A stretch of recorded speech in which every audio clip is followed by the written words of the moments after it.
Harrison the Golden Fang. Wow, that's awesome. Classic. All right, does this work? Well, worst Yeah. came to worst. Chuck is playing against Kyle. All right, so I mean, we had a 1 in 4 chance. I'll go figure it out. Like what the other matchups are. Yeah, we got Peter against Zini. Peter against Nathan. Storm versus Fix this. Nick could be interesting, right? Usually pretty aggressively favoring Miracles, but I would watch that. It's gonna be very it's very grindy and very slow. What else is there? Miracles versus Who's Nickfit. Bug Delver against? Cameron's actually against Peter. That could be interesting. Bug Delver versus Omnitel. Yeah, I would definitely watch that. Okay. Cool. Seems great. Sorry guys, I think the stream is up, but it looks like we have no camera right now, so that's great. Let's see. Nope. Oh, there we go. We have a screenshot. Okay, there it is. Great. Perfect. We'll have a match for you in a second. We're just we going need to to get fix this set up. the lineup here. It's not even matter. Yep, we do. Okay. Commentator 1. So yeah, Let's just font. Oh, why is that font so big? font is huge. Nice. There we go. Probably because they're used to having just 2 people. Yeah. What's up, dudes? Yo. So we got Cameron here, and we have Peter here. Perfect. Cameron Perfect. Peter. Yeah, cool. So we got It is Omnitel versus Bug Bug Delver. Yeah, Bug Delver. Wait, left player's Cameron? Left is Yes. Cameron? All right. Left player deck name is Bug Bug Delver. Thank you for not calling it Saltide Delver. I would not do that. I now no longer have to kill myself. Cameron McGraw. Yes, sir. And right player deck name Omnitel. is Omnitel. And Peter, last name I don't know. Costopoulos. Costopoulos. I don't know if he spells that with a K or a C. Or 0. It's, or a 0. oh, is there? Okay, I No, think I no. fixed it. Yeah, you got there. All right. And we're gonna have 3 or 4 rounds tonight. If it's only 8 players, it's going to be 3. Yeah. Do we have 8 I or? think we have 8. Exactly 8. All right. think So we it's have exactly only 8. 3 rounds tonight. Yeah, I'll go check. Uh, but I'm pretty sure it's 8. This is 8. 1, 2, 3, 4, 5, Yeah, 6, it's 8, 7, 8. right. Yeah, it's 8 exactly. Why is this? Why are these fonts so messed up? I don't know. There we go. That's better. Cool. No, And- nice. Calm. Tonight's comp. What's going on, Hey dude? Dominic. Come on, let's get smaller. You know, in theory, Nick Fit could be a hard matchup for Miracles. It's like super grindy. They have like one of the best cards in the format against it with Thragtusk. Thragtusk is amazing. I thought you were yeah. going to say Deed. Deed is good. I think Deed is beatable though. Like, if I'm a Miracles player, I'm like, because like the bigger issue is that is that Well, Nick Fit tends to have a hard time with the card Jace. no. That card is very, very, very, very good against what they're doing. All right. I think we actually are getting started here. Hello, everyone. We're coming to you live from MTG Card Market, bringing you some legacy action. I'm going to pull up a more relevant card than Illness in the Ranks. How about Omniscience? Yeah, or Show and Omniscience. Tell? That seems Omniscience. The faithful card here. So it looks like we got I think we're going to have 3 rounds tonight instead of our usual 4. We had a little smaller turnout than usual tonight. Only have 8 players, but having sort of a classic legacy match here, which we have like an extremely disruptive and like pretty reasonably fast deck in Bug Delver versus a combo deck. Yeah, I actually think this is a really interesting matchup. I play a fair amount of Bug Delver, and the typical plan of denying your opponent resources is not quite as effective against Omnitel, being that they are all on basics. Yeah. Also, I'd be interested to see whether or not he's a Thoughtseize version of Bug or a Him version of Bug. Him versions are worse, being that the discard is random. You think the Omniscience deck doesn't really care about card quantity in this sort of matchup? Not so much. They care about A plus B, Yeah, in my opinion. Just have show and tell, and then go from there. Yeah, basically. I know Peter's version of Omniscience. So recent versions of the deck have. It's sort of like the preeminent dig through time deck, I would say at this point. Okay. Like it's one of the few decks in the format that can comfortably run 4 dig through time. Sure. But I know that for the most part, the versions I've seen have cut down on sort of the clunky combo pieces, like Enter the Infinite? basically, yeah, Enter the Infinite. I think Enter the Infinite in general is just it's not a great card, you know. No, it's not. I mean, the strengths of Dig Through Time would be that you can actually go off and win the game at instant speed, whereas Enter the Infinite is sorcery speed. Yeah. And then ultimately, when you finally set up your kill, if it's the Release the Ants kill and you're clashing, you can just use Dig instead of Enter. Yeah. Or a spare Omniscience. Not many people are going to beat that. Yeah, exactly. The list I've seen, like you're really just more relying on stuff like Cunning Wish, and just to like set up things with, as you said, Release the Ants, or maybe something like Firemind's Foresight to just get a bunch of cards to kill them, or even just casting Emrakul. Yeah. It's usually just good enough. Yeah, sometimes you just hardcast Emrakul off an Omniscience. Yeah, and then you take your extra turn and they're dead. And then you Annihilator 6 them, and they die. I mean, and like you even have the bonus of just maybe finding another one, like finding another Emrakul, and just casting it again and killing them immediately. Right. Okay. All right, so it looks like Cameron is mold to 5. Mold to 5. But he's on the play. I can't tell whether or not that's a land you want to have in this matchup. In my particular version of Bug Delver, which is more black-based, having Trop on turn 1 generally indicates you don't have another land. Yeah, Trop definitely the worst dual land. Even though you're a Daze deck, I think often you need to hit that double black. At least if he's playing something like Himatorak or Liliana. Yeah. That's one, man. Switch to a Maverick deck. Oh, no, Yeah, still not, especially still if. not Sorry, Flynn. Unfortunate. Yeah, it's too bad. It really bums me. So, typically, as for the disruptive deck, I kind of believe that it's correct, and if I have this right, and I usually don't, I think it's correct to fight usually over their cantrips with your soft permission. Just being that typically the combo decks are so very linear when it comes to forcing their combo through. Eventually, they can sculpt a hand that can beat you if you let them cantrip enough. And sometimes you just have Show and Tell, Soul Land, Daze, Soul Land with Force and Will backup and blue card, and that'll be enough. That seems pretty excellent. Yeah, I mean, looks like the Show and Tell's going to resolve, much to Cameron's chagrin, and he's just going to put it in a Delver versus Omniscience. Which one do you think is better? In a vacuum, Omniscience I think is the better card, especially when you can resolve a Dig Through Time off of it. Yeah, for free. That's pretty good. So Peter getting a free Dig Through Time off this turn 2 Show and Tell. I think Peter wisely not waiting. Like your opponent's mulliganed. He's on 5 cards. He just shuffled off a Ponder. So I think jamming this Show and Tell immediately is pretty good value. Yeah, I mean, and finding Impulse is obviously insane. Or Intuition. Intuition, yes. Yeah. So he's just Impulse is not playable. So he actually has the enters. Yeah, so he's just going to find 3 Enter the Infinites. He's going to get one of them. Yeah, he will in fact get one of them. Cameron gets to choose, though. Which Enter the Infinite do you want? Yes. Maybe if there is one that's foil, just make sure he doesn't get that one. Oh, absolutely. Never give him the foil. No. All right, so let's pull up Enter the Infinite right here. So what this is going to let Peter do, he's just going to draw his deck, put 1 card back. Doesn't actually matter which one. Usually something that has... Typically it'll be Enter. Yeah, Enter or some other stupid high mana cost card. Yeah, like Enter, Emrakul. Emrakul if he has it. He's doing Omniscience, whatever. I mean, no card in Cameron's deck is going to have a higher CMC. Yep. Show him the Release the Ants, and that's a wrap, I think. Hopeful. Cameron's only hope at this point is that Peter left his Release the Ants at home, but unfortunately that's not going to work out for him. Oh, I'm sorry, guys. I did not realize that that Modern is the title here. I will have that fixed, and once I figure out how to use this Twitch thing, and looks like we're already into game 2. Yep. All right, so let's do... Although this could be Modern. Maybe both players just need to be disqualified right Yeah, now. maybe, yeah. With a bunch of illegal cards. Sorry, we're going to have to deal with a really quick DQ of everyone in this event. Not a big deal. All right, let's see what we got here. What, you mean Force of Will and Brainstorm aren't legal? I guess not. Yeah, it's really crazy. Wow. All right, so just give me a second to... here we go. Legacy, live at MTG Card Market. Update. And update. Yeah. Error updating broadcast. That's not what I want to see. Huh. Give me a second. All right, so shuffling up for game 2. What do you usually sideboard in if you're like a Bug Delver player? What sort of tools do you have access to? Well, yes, Flynn. I would board in my Mountains and my Lightning Bolts on my sideboard. Perfect. To become a Grixis Delver deck. No, typically against this kind of deck, I'd be bringing in a couple copies of Thoughtseize if I have them available. Typically, I'm starting with Hymns in the main deck. So at that point, bringing in something like Thoughtseize makes more sense. So I can try and disrupt their combo.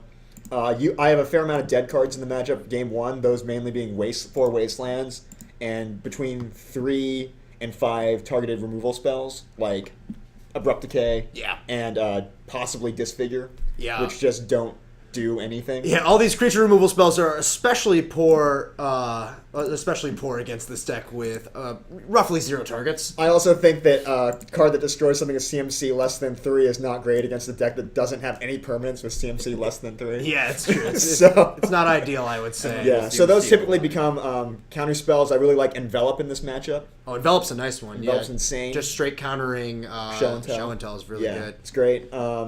Flusterstorm is good. I see Flusterstorm. Yeah, any additional discard. I think that what's interesting is going to be how Peter sideboards in this matchup. I think I see him bringing in Defense Grid. Yeah, Defense Grid seems great. It's like it accomplishes one half of your plan, which is resolving your spells. It does leave you a little vulnerable to just getting beat down. You're bringing in a card that only answers like one half the problem. I guess theoretically you're just going to be faster. Yeah. Than whatever your opponent's going to be doing. Yeah, and nice. Cameron doesn't really have an answer to it outside of discarding it or counting it on the way down because he is going to board out his Abrupt Decays. Yeah, that's for sure. And if he doesn't, it's a huge win for Peter. Yeah, like even though you're going to be able to hit your to hit Defense Grid, I don't think you can afford to leave in that card. Oh, definitely not. I mean, the good thing about playing Bug Delver is that you usually have access to discard, so even if they turn off your permission, you still have the ability to hit their hand with discard. For sure. And still put pressure on them with creatures and just clock them and get them out of the game before they can assemble the combo. Yeah, I would definitely expect to see some additional discard spells out of Cameron. Did you see if Peter had access to a Leyline of Sanctity? I did not. I saw him put in the Defense Grid, but I did not see a Leyline go in. Flynn, did you see anything? I didn't see it either. Okay. That would be a good... Yeah, that's usually excellent. That's usually one of the main ways the mono blue show and tell deck has to combat discard, because usually in the past they've been very weak against discard because it used to be a 3-card combo. Right. Find show and tell, put an Omniscience, and then find a card to kill them, something like Enter the Infinite, Intuition, like that. But Dig Through Time sort of filled in a lot of the holes there. Right. And made it a bit easier for you. Like, you're more resilient to discard inherently because you have 4 Dig Through Times in your deck, Right. Anything going to your yard just fuels Delve. Right. And then you're just you're more redundant in that sense as well. Peter's hand looks pretty excellent. I only see 1 land there, but it looks like he has 2 Preordains and a Force of Will and a Show and Tell. So that's looking pretty insane. Preordain, not the best cantrip in the matchup, but it does its work. Right. It's sort of a much maligned card in Legacy just because it's not Ponder or Brainstorm. But Sure. It's excellent. It's been doing work in combo decks for quite some time. You've played a Ponder from time to time in your Storm deck, right? Ponder, I played all of them. Preordain. I played all of them, Preordain. and they're great. Preordain. I know you play Ponder. Yeah, exactly.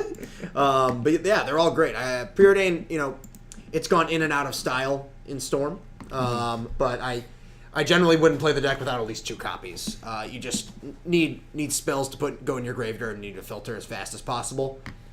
Nice. I like that from Cameron, snapping off the Spell Pierce on the Ponder. Yeah, I think this sort of fits into your plan, as you said before. You want to give them as little sculpting as possible. I mean, the more you let them resolve these cantrips, the easier it is for them to just kill you. Right, exactly. Eventually they'll sculpt a hand and usually Omnitel's access to Cataxian Probe as well. Yes. Sometimes they know. Eventually they'll figure out what's in your hand and they'll figure out a way to beat it. Their deck is very reliant on pushing through a combo. Yours is split between having creatures to pressure, having various elements of disruption on top of that. So it just makes it more difficult, so to speak. Right. So Cameron has resolved a Dark Confidant, but he flipped a 0 off the top, so he hasn't taken damage from his Bob yet. And both players should be at 19, I believe. Yeah, until Cameron cracks in this turn. Bob is a huge start in this matchup. It just it's the perfect card, It pressures your opponent. It draws you into more counters. It's ideal. I think it's often the best creature outside of maybe Delver of Secrets, just because it's the fastest clock. Yeah, it's pretty effective there. I mean, sometimes Goyf I think just clocks him a little bit faster. True. But drawing the additional pressure is great. I think Peter just took a hit for 2 there. Forgot to start the clock, guys. Sorry about that. Want me to go check? I can go check. I should be able to do it. I don't know how to do it. How do I start this clock? So Peter should be at 17 from the attack, and then Cameron has resolved the Deathrite Shaman. Deathrite Shaman in this case is just really more of a way to pressure Peter's life total, taking 4 per turn, much better than taking 2 per turn. For sure. 2 damage is cool, but it's not the fastest clock in the world. Yep. So Peter down to 15. Not exactly sure what Cameron flipped off his Bob the second time. All right, so we have a fetch from Cameron. It's interesting that Cameron played a fetch and then cracked it rather than replaying, oh, he wants double black. Maybe we're going to see a him? It's definitely possible here. Something, maybe possibly a Liliana of the Veil. That would make sense, too. Sorry, just trying to make these a little more Readable? a little more readable here. Makes sense. Sorry about the round clock. I am new to using the controls here, and appears I have misplaced exactly how to start it. Yeah, the thing you should know is that everyone here is new to the Twitch interface tonight. Yeah, we're making do. yeah. Sorry about the issues there. But I seem to have misplaced. We're just simple men trying to make our way in this Twitch world. Exactly. We're also looking for how to change the title on this podcast. Yeah, I have not found it yet. Did you give up? I'll look. All right. So what do we got for Peter? We've got a preordain. Preordain. Did he top one of them? Yeah, I believe he did. He's been digging for that second blue, it looks like. So we have Cameron activating DRS to eat his preordain. So it looks like this will put Peter down to 13. Peter to 13. Did Cameron flip a spell off of his Bob last turn? Missed it again. Oh, I missed it. He was quick. He's Looks quick. like I think it was Brainstorm or that Wasteland. Yeah, I couldn't tell which one came first. Yeah. Because he sort of shuffled his hand. Wasteland, excellent here. Just fitting perfectly into the bug deck's plan of just resource denial. Yeah, definitely. Keeping him on 1 blue. I Exactly. think, yeah, it's really good there. The other factor is it denies Peter that really explosive turn where he can, tap the soul land and play a land and sacrifice it. Yeah, usually what the deck is going to try and do in this sort of situation is go, third land being like the second blue source, and go show and tell with maybe Spell Piercer, Flusterstorm back up, and Makes sense. Perhaps Force of Will. The Omniscience deck has access to a ton of counter magic when it wants to. It's just a little tough to assemble everything in the face of all the disruption that the Delver deck is presenting. Revealed sense. Brainstorm, thank you, chat. So Should be at 17. it looks to me like Cameron's deck is a derivative of the Jim Davis version of the deck that took down the Open. Oh, so is he playing Stifle? That would be my guess. He seems very high on both tropical islands. I saw 2 trops in his an extra trop in his hand. Yes. That got shuffled away. I also at one point saw a basic island in his hand. Oh, wow. So that kind of heavy blue count generally means you're definitely not playing him, and you certainly can't play Lily. For sure. You can. You're free to do whatever you want, but it seems a little greedy. This is America. Yeah, that's right. We're all Whatever free you want. Americans protected by the Constitution. You can play the Lilianas in your 3 tropical island deck if you want to. But, all right, we have a crack of the fetch down to 8 for Peter. Peter. Stifle. There it is. So he's definitely got the Stifle. Stifle, an interesting card in this matchup. It's not particularly strong. No. You don't really have a ton of targets outside of the fetch lands, and there's Emrakul trigger, which is not really exciting, and there really aren't too many just natural triggers that occur in his deck outside of the lands. Yeah, the fight over Bug Delver is a deck that I believe is designed to start fights over your opponent's resources, and you have to figure out which resources you're going to fight over, right?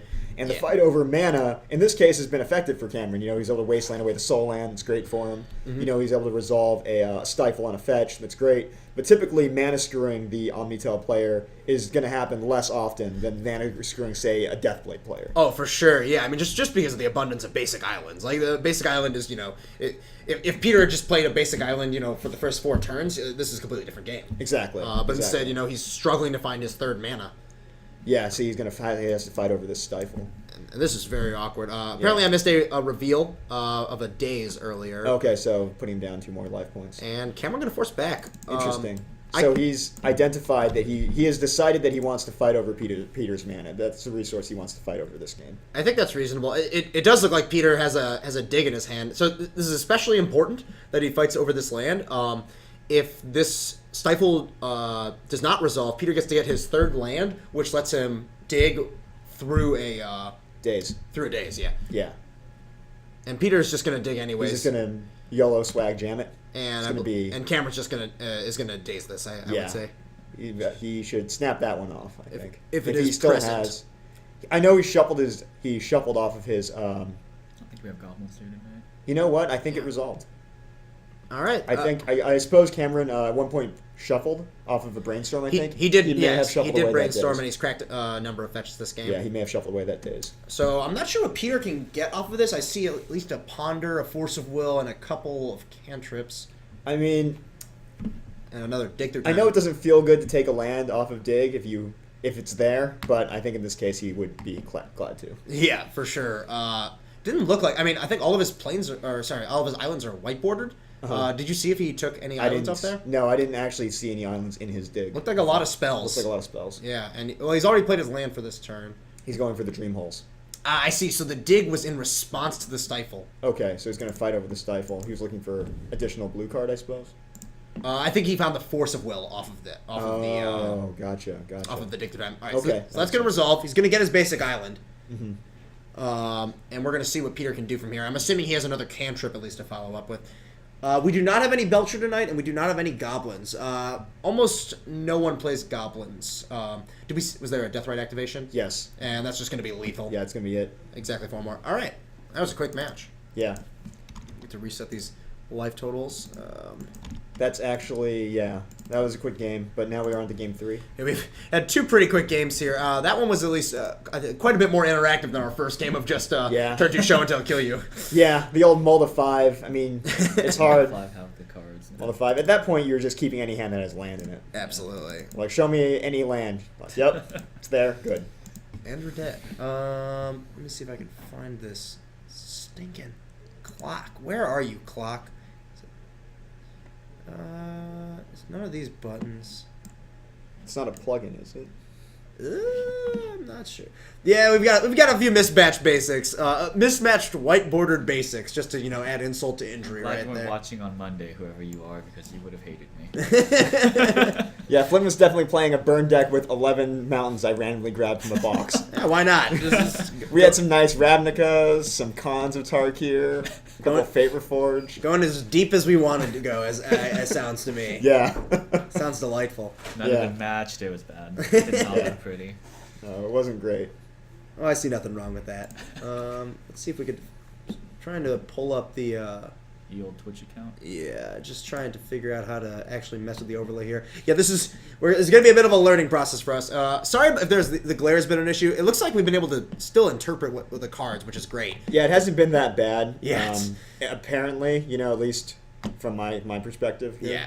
Yeah, sorry if it's been a bit of a struggle seeing what exactly the cards are, but we're trying to do our best about the glare. It's been a bit of a struggle, but thankfully it doesn't seem too bad today as it has been in the past. I think that's a hand that Cameron would be pleased to keep. I see a couple Delver's Secrets and a Force of Will. So he's got a pretty quick, reasonably quick clock, assuming they flip. Oh yeah, that seems pretty Force strong. backup. On the other hand, Peter's got a couple lands. He has Brainstorm Fetch, so he has Ancestral Recall, assuming he has any undesirable Awesome. cards to shuffle away. So I think I imagine Peter probably snaps this one off too. Oh yeah. Plus, I see Force and Showtellers. No. It looks like he doesn't like it too much. I guess Okay. he's thinking it must be too slow. Maybe. I mean, I thought I saw a Show and Tell in his hands. Perhaps I was incorrect. That would be reasonable. The one I keep messing up is that show and tell and intuition look basally identical. I tend to confuse them quite a bit. Yeah, that could have been it. If it was Intuition, maybe it's not that great. Yeah. I'm going to see if I can fix this title all right up. But yeah, it looks like Peter going to 6 here, looking for just a more resilient hand. A little unfortunate mulliganing against the deck that tends to have discard spells. Although, to be fair, we have not seen a discard spell out of Cameron yet. No, not yet. If he's playing something that's derivative of Jim Davis, I imagine he has... if he carbon copied the deck, I imagine he has 2 Thought Seizes in the board. Was that But- what Jim played? Yeah, I believe so. But, I mean, he could be running, 2 to 3 Thought Seizes in the board reasonably. Yeah.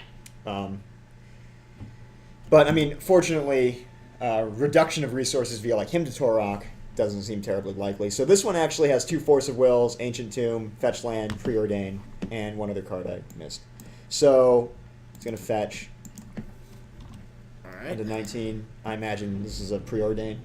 Yeah, Preordain is generally the one you want to lead on since it's the weakest and it does not see as far. Mm-hmm. And if you're scrying any lands to the bottom, or scrying any cards to the bottom, you want to make sure it sets up your other cantrips better effectively. Right.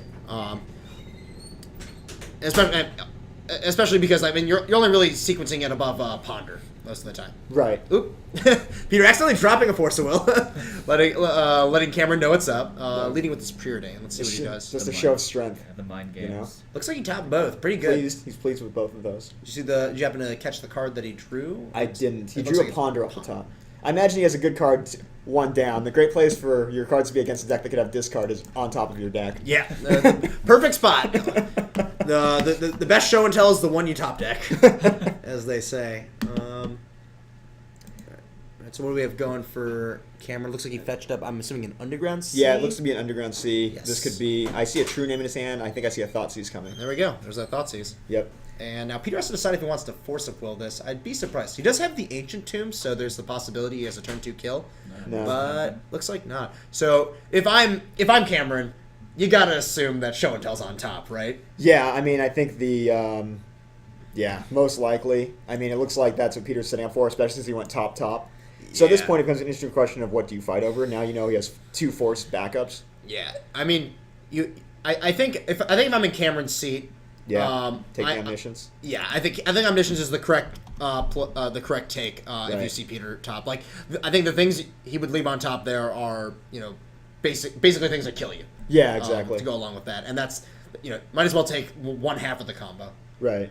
Unfortunately, that does leave Peter with a fairly obvious play this turn Which of is- just pondering. Yeah, to snap off that ponder. Yeah.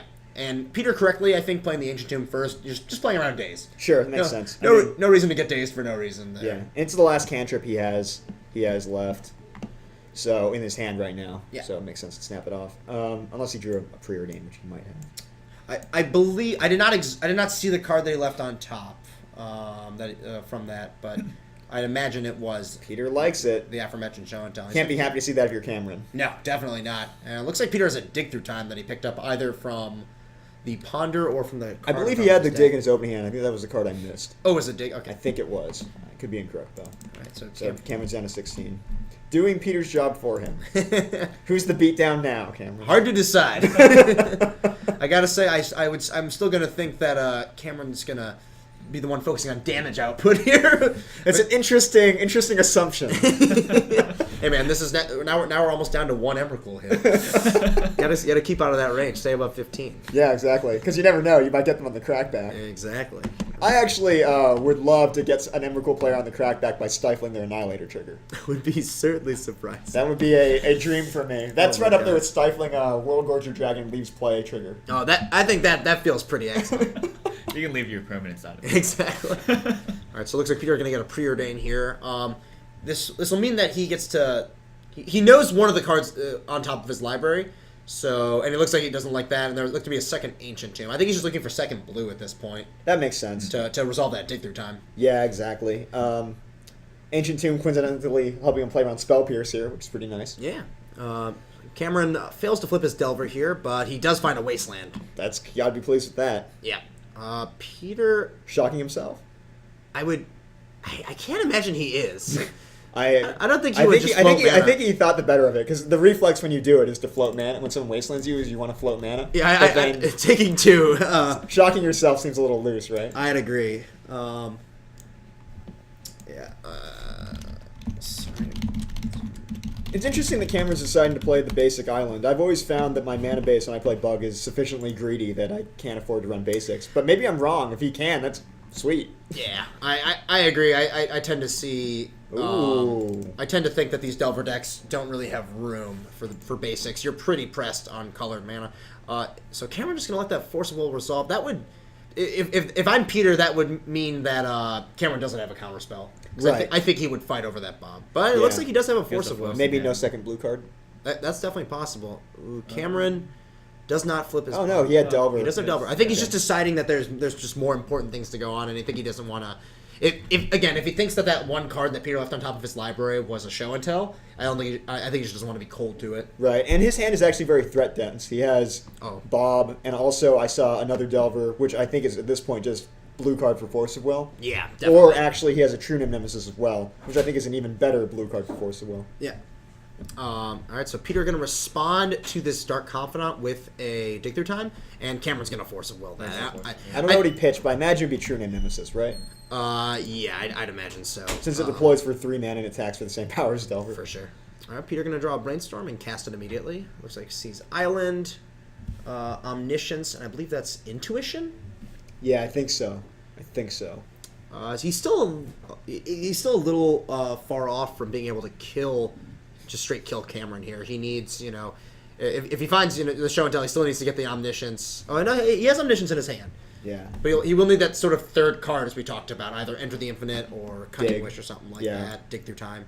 Yeah, dig is, quite sufficient once you have Omniscience usually, because you can always dig into if you miss completely, which is rough. You can always just dig for more cantrips. Yeah, that's the thing. Yeah, once you have Omniscience out, every cantrip is free. Like you just cycle through your deck at such speed. It's really excellent. Like you find another dig, eventually you find Cunning Wish and probably kill them. Yeah, exactly. Looks like Peter does find that play that island, and now we have a couple triggers for Cameron.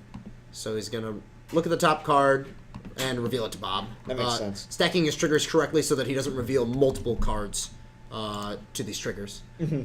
Unfortunately, does not flip his Delver. Yeah, unfortunately not. That Delver just refuses to flip. I mean, it's very fortunate for Peter. Taking 5 a turn, much worse than taking 3 a turn. Yeah, absolutely. And also all the turns that he was only taking 1 a turn. Mm-hmm. And it's also helpful, Peter seeing that he's drawn a relative blank in the Deathwatch Shaman. And looks like we have the show and tell. And Cameron Used his force earlier, so Yeah. I don't know. I don't think you drew another one. You know, okay, No. there's the looks like he's hard casting a daze, and that's gonna That's gonna get resolve. there. It's gonna get Wow. there. Excellent. Excellent for Cameron, I would For say. Cameron. Yeah. Looks like Peter just has forced a few many times, and that's kind of a nightmare. Yeah, that's the worst possible. I mean, Cameron does take 5. Yep. Sort of the upside there, but you get to see that Cameron drew a Force of Will, and now you have to imagine he's got a blue card waiting in the wings. Right, and he gets to flip his Delver off that as well. Yeah, I mean, if Peter couldn't fight over Days, I think he's going to be poorly equipped to fight over this Force of Will as well. Yeah, good point. I mean, at this point, Cameron can assume, and we can see his hand. We know that if you're going to show and tell, one of the cards in your hand is something you need to win the game, right? Yeah, absolutely. So he's got to find another show and tell and a way to get through this Force of Will, and I think he's going to be hard pressed to do that, considering that Cameron's presenting lethal. Yeah. Yes, you do. Yeah, he's presenting lethal. And looks like he doesn't have has. a Delver. Looks like he has another blue card in his hand. Then Right, he finally found it, so he's free to deploy that second Delver sequence. I mean, either he has another blue card, or he's just made an incredible mistake. If you're Peter here, you get to see that your you get opponent to just try and has jam another show blue and tell card. one more time. And So did Cameron find the second blue card, or did he misplay? no, it No? looks like he's got that true name from before. Yep. Force of Will going to 8, and now Peter has to hope that there's an 8 drop on top of Cameron's deck. Did All he the board eight in? Does Cameron's deck play dig? I would be surprised, but that would be a massive blowout if it is. And looks like he does not have a dig in his deck, and that's going to be the game. I would, if I was Peter, I would have made him flip the top card. Just to prove it. People can be dishonest, It's the read Duke's School of Magic, man. Don't Yeah. concede until they're dead. Yeah, exactly. All right. So let's bring it back to the booth right How much quick. time do we have left in the round? Well, we messed up and didn't start the clock, so Right. I don't know. I can go and find out sure. momentarily. Let's figure out the title for our broadcast as well. Yes. Or we send that out to do. Yeah, we're gonna. Flynn, what did you think of that matchup? Well, nobody's playing red, and that kind of bummed me out. A lot of blue there, and very few Goblin Guides, no lightning bolts. So honestly, Goblin Guide is So a nice one. did you stay awake for the whole thing? like half, Okay. give or take. Well, that's better than usual. I'm proud of you for staying awake throughout the whole thing. All right, so let's see what we got here. Maybe profile. Oh no, this is. It might be under. Let's go for this. Oh yeah, I think Settings, no. Profile, channels and channel, videos. no.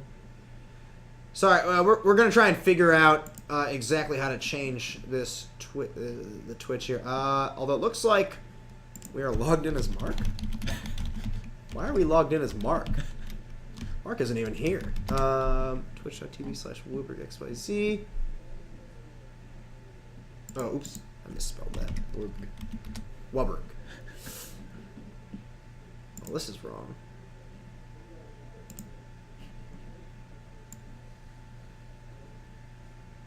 Oh, it looks like we're logged in as Mark and not logged in as WUBRG. All right. I think I figured out at least one issue with what's going on here. We need to figure out the rest of our issues. We just need to log. We need to log in as WUBRGxyz. That's the first thing we need to do. And then we also need to figure out. Is it plugins? No, that's not it. Trying to figure out how exactly to change the timer. Is it this? Ooh. Oh, this is wrong. It's definitely not this. Definitely not this. All right. All right. Give us a second. By process of elimination, we'll get there. Just might take a second. Yeah, we're working on it, guys. Fresh.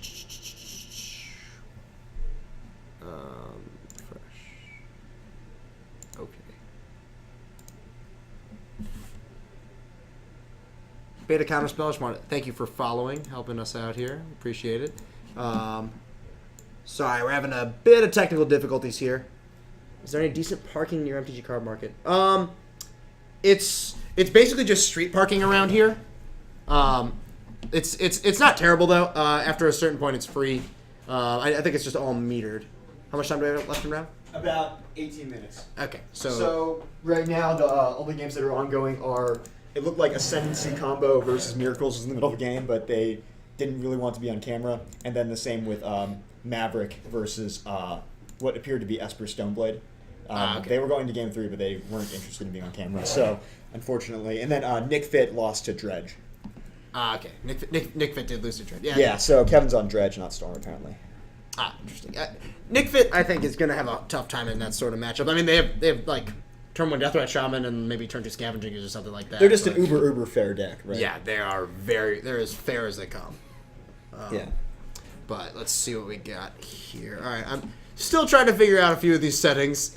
So technically we have like 17 minutes to work on these settings, which is good. And to entertain the people, Yes. which is also important. Oh, we'll do our best there. Are you playing the pre-release? Am I playing the pre-release? That's a good question. I don't know yet. I would like to. I generally really like playing in pre-releases, and especially just getting a feel for new sets is great. And I'm a huge limited fan, so whenever I get a chance to play, I try and do it. But got some friends in town this week. Like I don't know if we could like swing it. It's a little frustrating. What about you? We're thinking about it. If my brother is in town visiting me from California this week, so if we're gonna play, it's most likely gonna be the midnight pre-release. All right.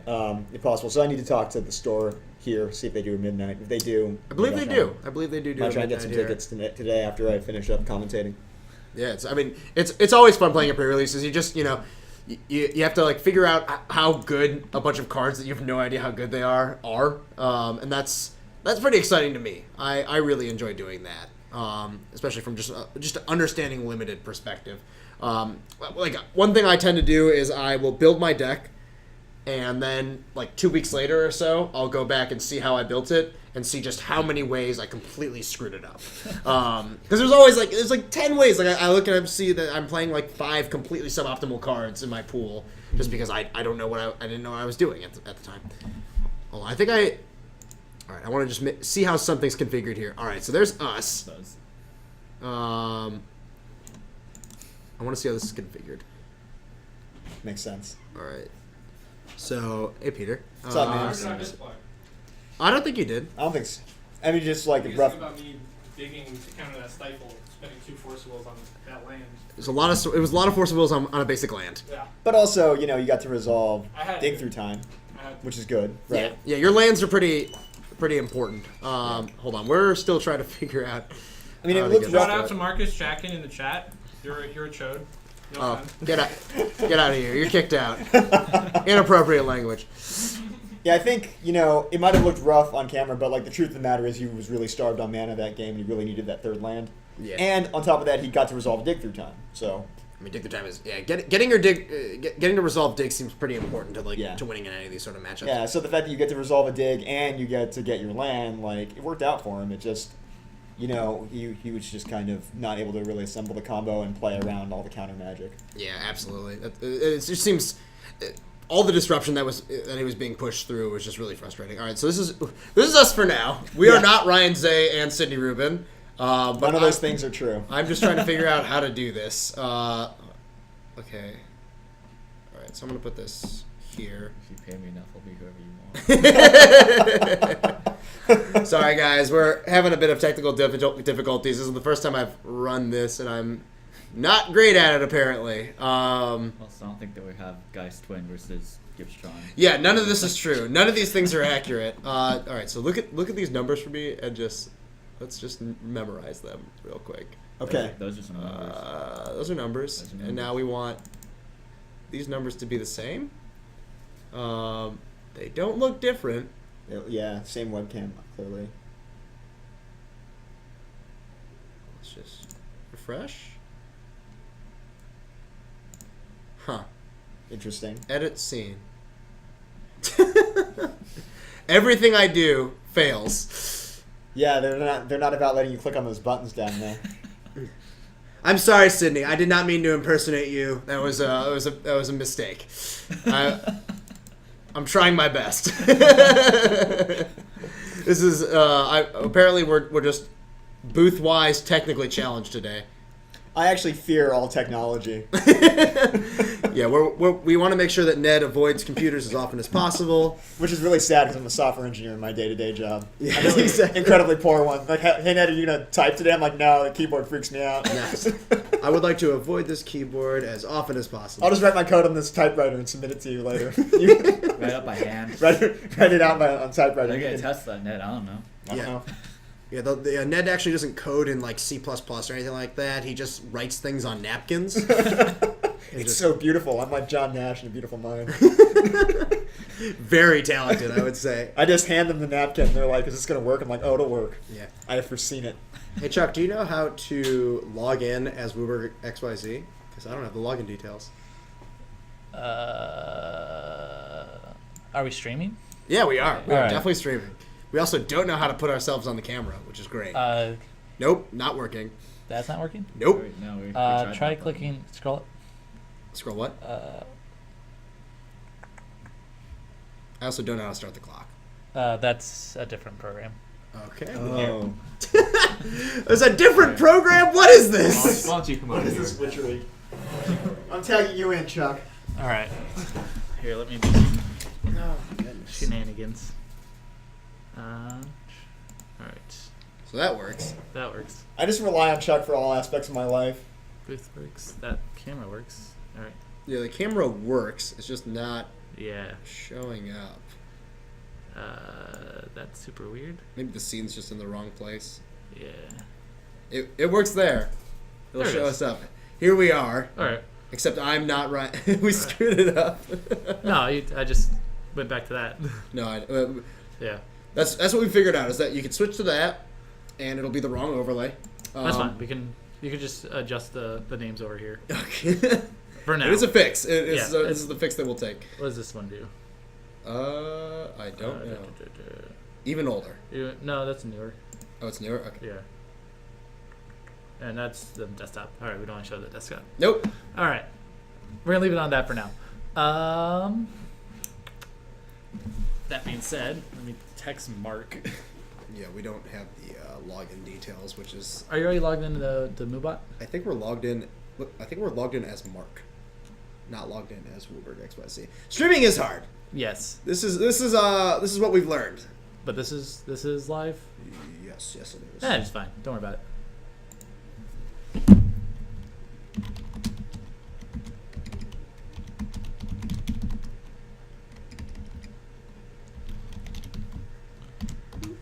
Can you guys things? Can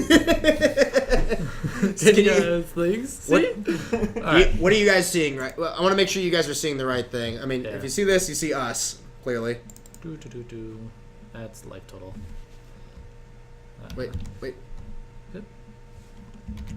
There we go. You can see everything. All right. Right. I'm just gonna put smiley faces up here on the life totals. Makes sense. Yep. Let's get rid of those deck names. That's the record. We don't need those either. Or the round. And the player names. Yeah. Don't need those. And we'll change our commentator names. Yeah. You don't need the round either. And I guess you don't need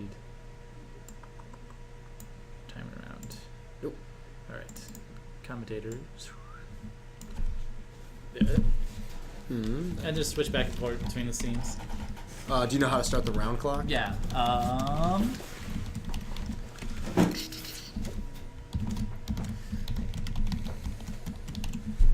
Awesome. All right. Great. All right, so this is going to be Hi. us, our thing. Hello, everyone. Hello. Is it already up? Yeah, that's it. Hey, there we go. There it is. All right, so I know how to do this now, yeah. Yeah, and let me find out how much time you guys have left. I think we're about done. Yeah, it was like Yeah, if it ever gets minimized, it goes to the taskbar. Okay. You have 7 minutes, pretty much exactly. 7 minutes. Yeah. Just hit the start. Yeah. Accept. And which won't show up over here. You can put the round timer back on if you want. I don't know if it'll work for both. Here, go back to the other scene. I think it should. Awesome possum. There you All go. right. Cool Yeah, beans. it works for both. I just rely on Chuck for all aspects of my life. Thank you, Chuck. Just telling me what my magic cards do. I won round 1 against Miracles. Yeah. Seems like a tough matchup. Yeah. Well, good job. He drew a lot of lands both games. Well, that's good. Yeah. History won't remember that. History will No. just remember that you won. Exactly. History is written by the victors. Hello, guys. This is us. We're in the booth. Hello. Hey.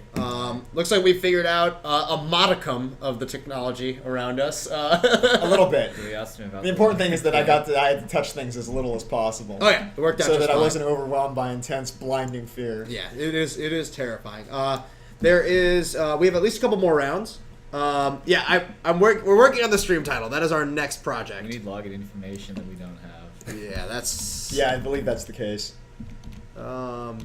Dashboard. Let's try this. So in the meantime, just to let you guys know, the decks that we have here tonight are Miracles, Maverick, Dredge, Omnitel, Jeskai Ascendancy, Nick Fit, Esper Stoneblade, and Bug Delver.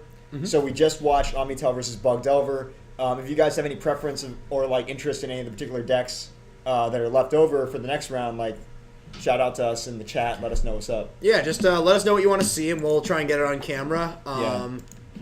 Yeah, we got having a bunch of different decks is pretty sweet tonight. Yeah, not a lot of redundancy. Even Nathan, who and Kyle, that we thought were both on Miracles, are actually on Maverick and Miracles. So that's Right. pretty sweet. I would like to see Maverick.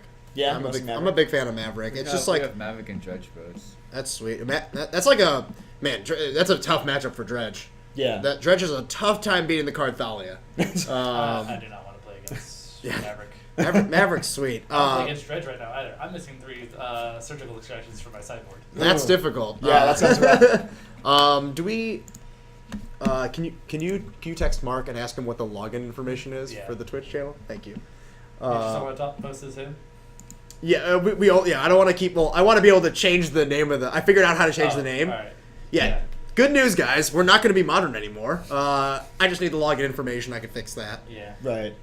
But yeah. Pino is not here tonight.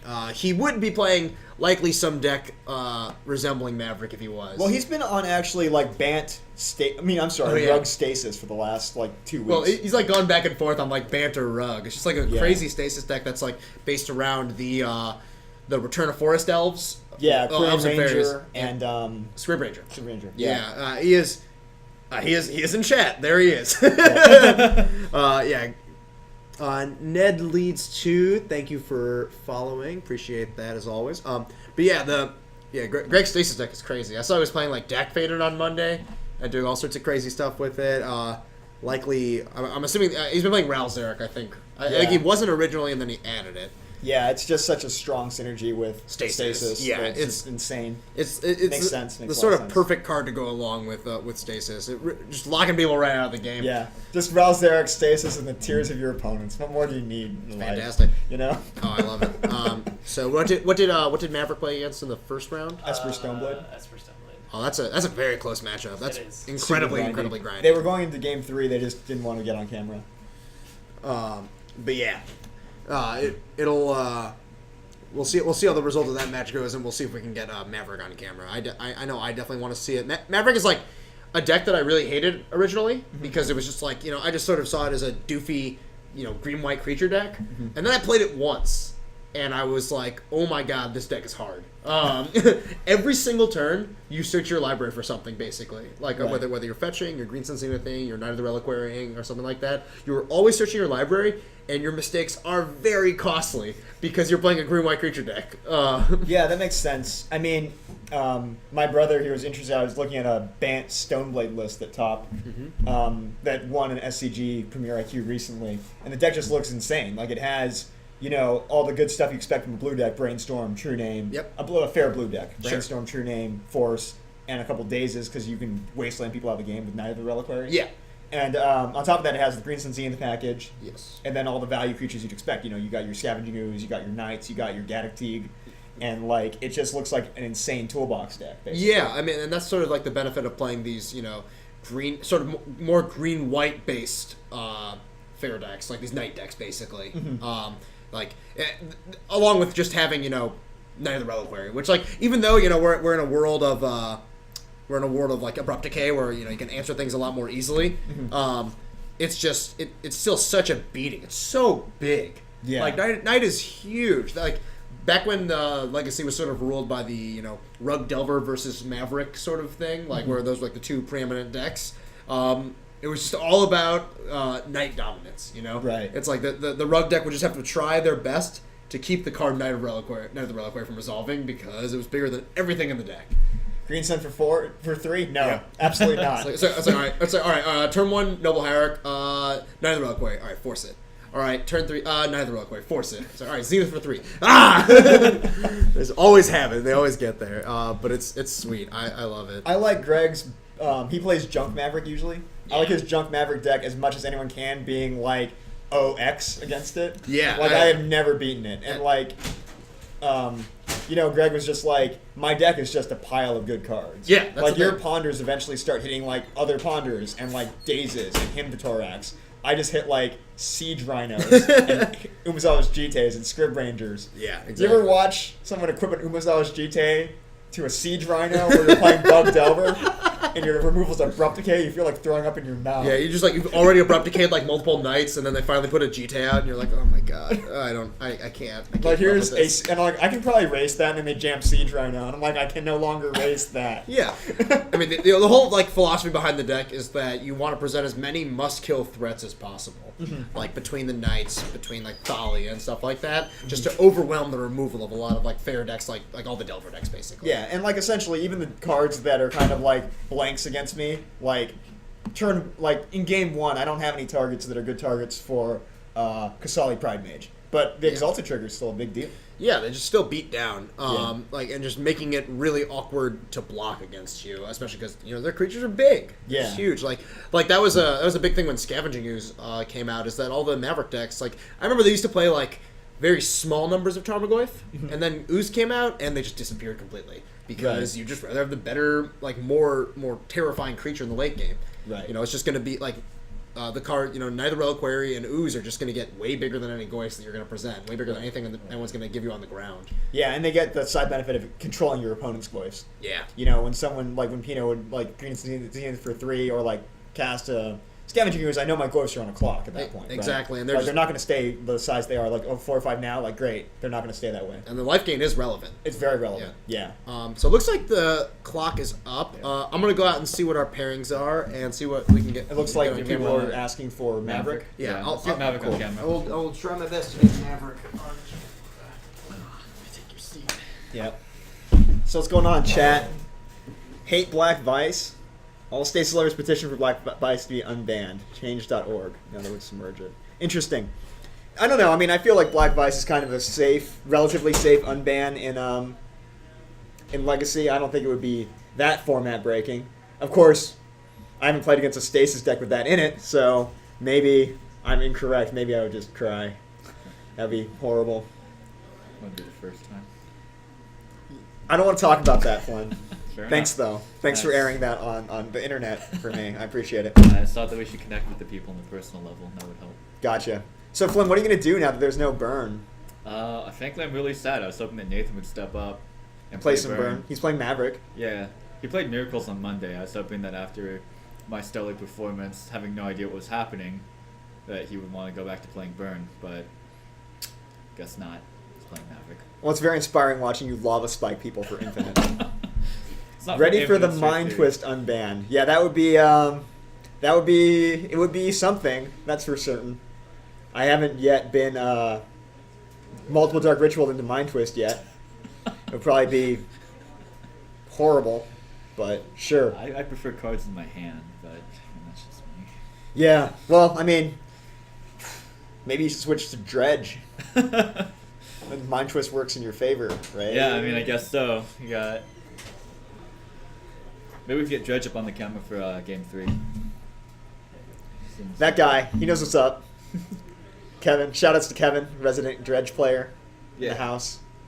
We had some people asking for dredge on Monday, I believe, on stream, but Kevin was not in the building. I've also seen a guy named Paul come through with manaless dredge a couple times. It's always interesting when you think you're going to play a fair game of Magic and they choose to draw and then discard Phantasmagorian, and then the whole tone of the game changes completely. So we do have Maverick Yes, sir. Who do we? What is the matchup? versus Chuck. Just Guy Ascendancy combo. Oh, that should be interesting.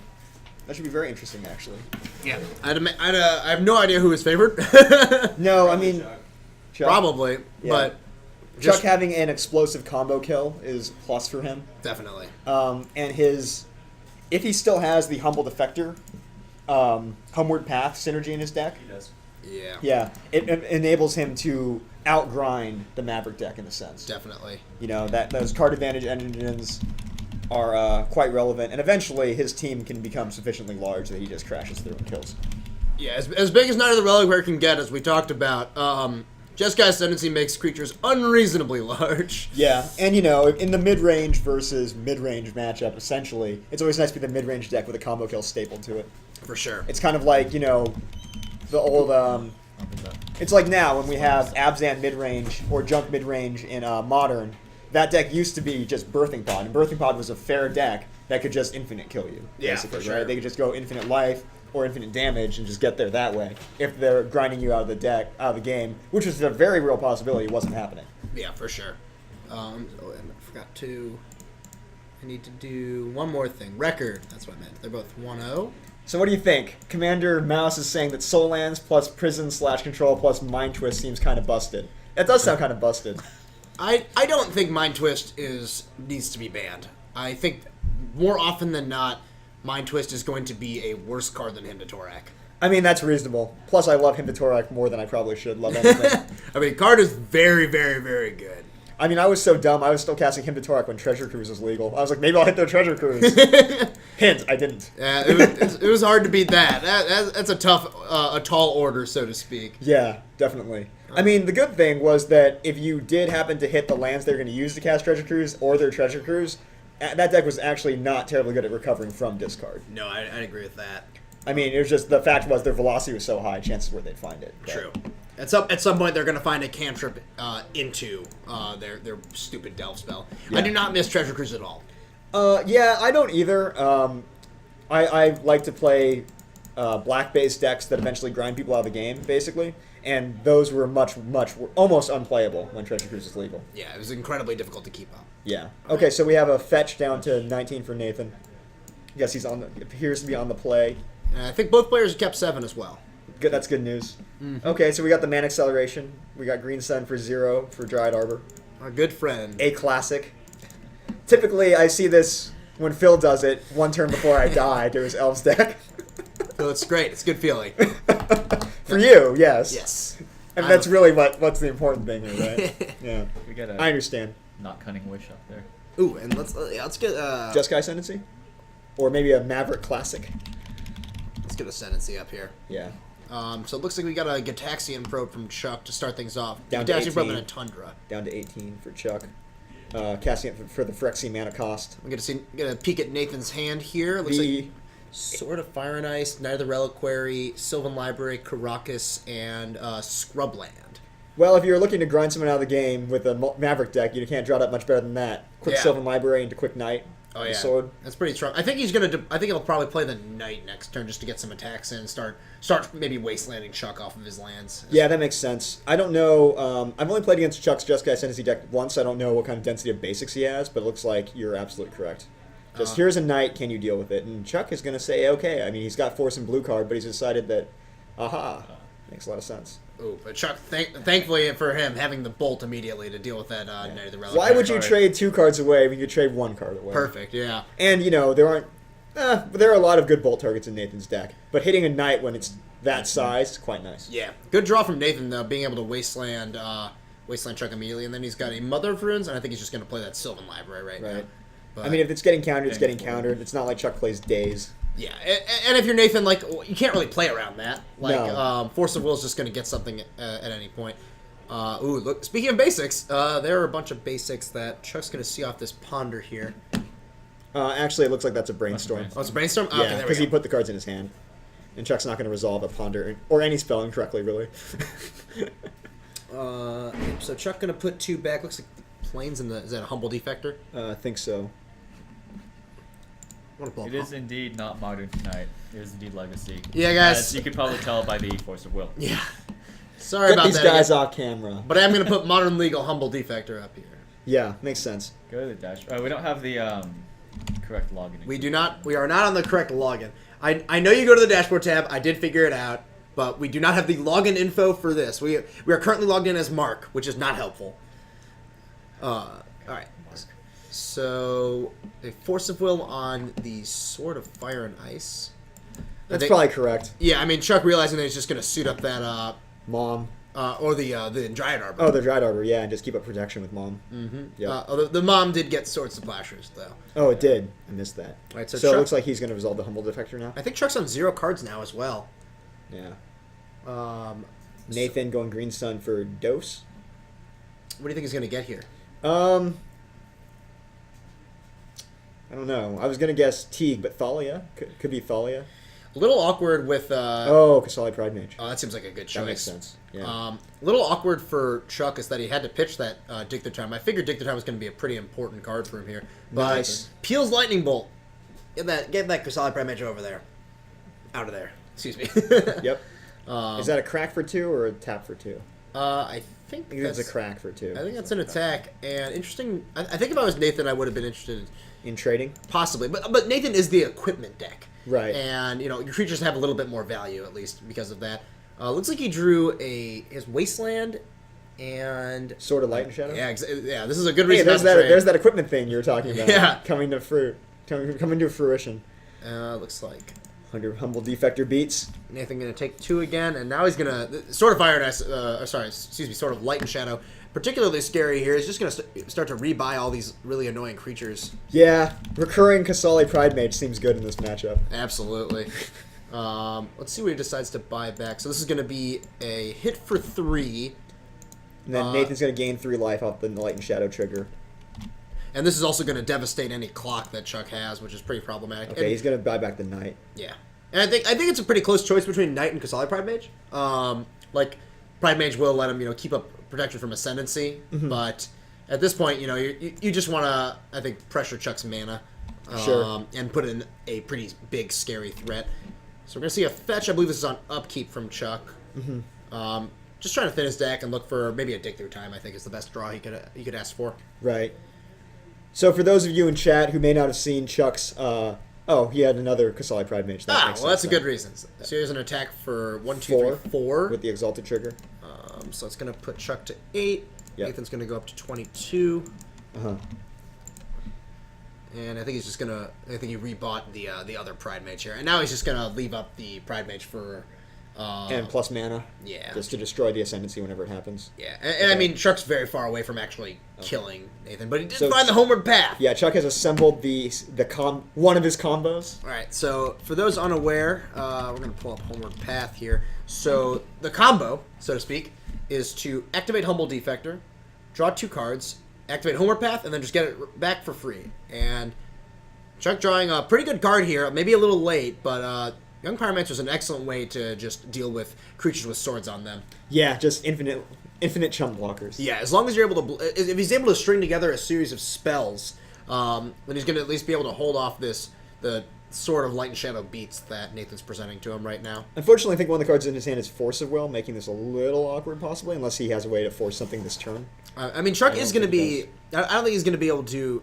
he can't cast the Force right now. Right. But I think he's just going to be. Oh boy. Oh. There's some more equipment. Well, there's That's a a pretty G-Tay. good one, yeah. Nathan casting 0 Stoneforge Mystics this game, but just naturally drawing 3 different equipment, and Chuck's just going to concede to that. Yeah. Before the GT came down, he had a chance to get back in the game because, well, Nathan had a superior clock. He could have taken a hit that turn and still been able to build some kind of board depending on what happens next turn. But once GT comes up with counters on it and he can start machine gunning down his dudes, Yeah, especially that's a lock. Especially because Chuck was going to be drawing 3 cards that per turn at that point, like Uh-huh. between with the defector combo. But you're right. Yeah, GTA is just going to sort of put a lid on it. Yeah, just kill your 2 guys. Yeah, it's Move not on. it's not going to let you. GTA is not a card that you mess around with. It No. just kills you dead. No. So I wonder what kind of sideboard cards we'd be expecting. I know Chuck generally plays a number of wear tears in his sideboard. That would make sense. I mean, I think he's just looking to play a more controlling role against Yeah. his Maverick deck. Yeah, I think he wants to. I mean, he has the card selection. He should probably attempt to morph into the more controlling deck. I can see Chuck pulling out his Force of Wills, Looks like he's cutting a lot of his ascendancies and just trying to be like a normal blue-white-red deck against him. just a blue white red control deck. Just more like or yeah, less. it's like a Pyromancer dig deck basically. And I think it's a better place to be. I mean, you can't really 2-for-1 yourself over and over again with Force of Will. We saw it sort of came back to bite Chuck that he had to. Actually, the door was open. That Chuck had to lose his dig through time there. Yeah. Hey, sorry guys. Yeah, so we are logged in right now as Mark McManus rather than as WUBRGxyz account, so we can't actually update the name of the channel. We are playing Legacy here tonight. Modern was yesterday. Sorry about that, gentlemen and or ladies. We are trying to update that, but we don't have the right login information right now. That is accurate. So Flynn, Yes. Chuck has Lightning Bolt in his deck. I like it. I feel like you could also play some Lava Spikes, some Chain Lightnings, and maybe less things that aren't red, and it'd probably be a pretty strong deck. I'd So play what you're that one. saying is that if you cut the white and the blue elements, And played more burn spells and more Goblin Guides. Yeah, I like it. so basically what you're saying is if he wasn't playing Jeskai Ascendancy combo and he was playing Burn. I prefer Mono Red Storm, but yeah, sure, whatever you want to call it. Okay. Mono Red Storm. So what do you have? Like Rites of Flame and like Desperate Ritual? No, I just have Lightning Bolts and Lava Spikes, and eventually I assemble enough of them that they die. It doesn't all have to be. Yeah, Flame Blast. It's a combo Rift deck. Bolt. Yeah, essentially, I don't have to have them all on the same turn though. I can Searing space it out. Blazes, I can yeah. storm you out across multiple turns. It's basically. much less limiting, I find. Sorry guys about the text. This has been a bit tricky for us to figure this out. I'm gonna try and. We'll just need the right login info, and then we could. Well, they were suggesting putting up as text on the actual stream, so maybe we can do that. Do we really need player names? I mean, I feel like. Player names are legacy. Alright, so looks like our game is starting here, and both players kept 7. I believe so. Yeah. Chuck gonna fetch. I think very quickly fetching a basic land there, fetching his island. Makes and sense. Leading off with what I believe is a ponder. Yeah. So we see a Pyromancer, basic mountain, and probe. That seems pretty excellent, actually. Yeah. I mean, you just Pyromancer's always. Pyromancer with probe, instant value. Yep. Why wait? But Chuck wants to take a look right now. It's probably the wise thing to do. You don't want to just. Your Pyromancers are really valuable in this matchup. You don't want to just run them out there and watch them die. I think I'd be tempted to just wait, though. I don't think you really care what Nathan has in his hand just yet. Especially when I believe Chuck's bored out quite a bit of his counter magic. Mm-hmm. I think it's maybe a little more helpful. Maybe the chump blocker would be a little more valuable here. I think it's close. Mm-hmm. Mm-hmm. All right, so looks like Nathan gonna reveal his hand and just gonna lead with Mother of Runes. Nathan playing nice guy magic. Mm-hmm. Real fair creatures. Yep. Chuck gonna play a Pyromancer. Young Peasy. And looks like he just has a couple Fate Stitchers in his hand. Oh my God, he wants to misdirect Nathan's. I believe that's a Quicken. Oh. Oh no, it's not going to happen. I don't think he has Misdirection. I thought he had misdirection in his hand. There's a Quicken. Oh, it's a Quicken. Yeah, there's Okay. a Quicken in there. Okay. There's Brainstorm, Quicken, Fate Stitcher, Swords to Plowshares. I think. Quicken. That's quite handsome. Yeah. For those unaware, not exactly played very often. Quicken. This deck has had to do, has had to have a bit of a transformation since they banned the best card in it. and the best card in the format. Oh, you mean Ancestral... I mean, I'm sorry, Treasure Cruise? Yeah, that's the one. They correctly banned Ancestral Recall, and everyone's got to play a little more fairly now. But because of that, this deck was sort of built to really abuse those delve spells, and since now that they're gone, you have to play sort of a fair game like everyone else. Sure. I mean, there was at one point a... he's saying Brainstorm. Yeah. And Brainstorm's pretty excellent. Brainstorm's great. But Brainstorm, another card that goes along with it is the old Treasure Cruise. All right, so it looks like Nathan going to resolve a Thalia here, just expanding his threats. Yeah, that mom causing maximum awkwardness in conjunction with the bolt in Chuck's hand. Yeah, it's always the deal with Mother of Ruin. She's going to make your draws extremely awkward. All the removal in Chuck's deck, all of his Sword Debauchers and the like. I believe that's a Mirroring Crusader in his hand, though. Yeah, in Chuck's hand? Yes. Yeah. Yes, it is. Yeah, it looks like Nathan trying to decide what he wants to play this turn. I have Just another creature. Deathrite Shaman. a good pick when you have a Thalia in play. Yeah, it's a little awkward. It's going to cost him 4 mana to cast that Sword of Fire and Ice. He should have sufficient mana, though, with the Noble Hierarch and the Death... Okay. Oof. And Chuck just going to concede right away. Chuck brainstorming there, seeing no lands, and specifically, he has that Mirror Crusader in his hand, and he can't, he just can't cast anything. It's not that we don't have any idea how to change it. We just don't have the right login information. I would actually say I know exactly how to change it at this point. I figured it out. It wasn't, but yeah. Without the WUBRGxyz account information, we can't change it. Yeah, exactly. Yeah, we are on the wrong person. What if I did this? What if I just changed this to WUBRGxyz? Yeah. Nope, that does not work. Yeah, we're not allowed to access Sorry, it. you without aren't being able allowed to. to access. I guess Mark, if Mark has texted Chuck back, Chuck was busy playing Magic the Gathering, so he wasn't able to tell us. Yep, I asked him about it, but I don't think it worked out. Quick match though. I want to see if we can get another match on camera we got here. 36 minutes left for this round. Yeah. There's a lot of time for them to just look at us. Oh, Choke, that is a handsome sideboard card. Oh yeah. That is outstanding. Choke is real hateful magic. Yeah. I respect it quite a bit. Yeah. We cannot use Moobot to change it. Well, we could ask. I don't I'm think not we sure. can. What's Moobot? It's just the. Are you familiar with Choke, Flynn? I am. Yeah. That's a good boarded. Zealous Persecution. Seems good against the token generating deck. Yeah, so the Mirror Crusaders are an interesting one to bring in here. I mean, Nathan's removal is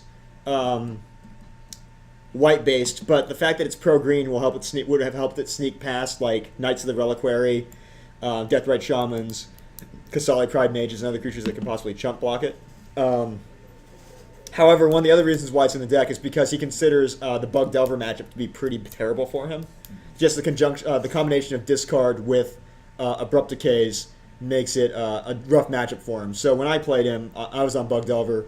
I definitely lost game 2 to a Mirror Crusader. I just didn't have an answer for it. So he boards it in just because he said he looked for a lot of other cuter solutions to the Bug Delver matchup, and then he decided to just board in a card that just effing kills me. Right. And I was like, yeah, makes a lot of sense. It's the old Gordian knot. Just the simplest solution is just to reduce them to 0 health and not bother with the other things. Oh that yeah. they're doing. No, I mean, why work hard when you could work smarter? Yeah, do less, man. Sometimes it's more, you know? So we got Phil looking for another match to put up on the camera for you guys. And Yeah, that was a quick match. I mean, it felt like... I mean, Nathan's creatures were... The hand he had assembled was just pretty outstanding, really. it mean, was.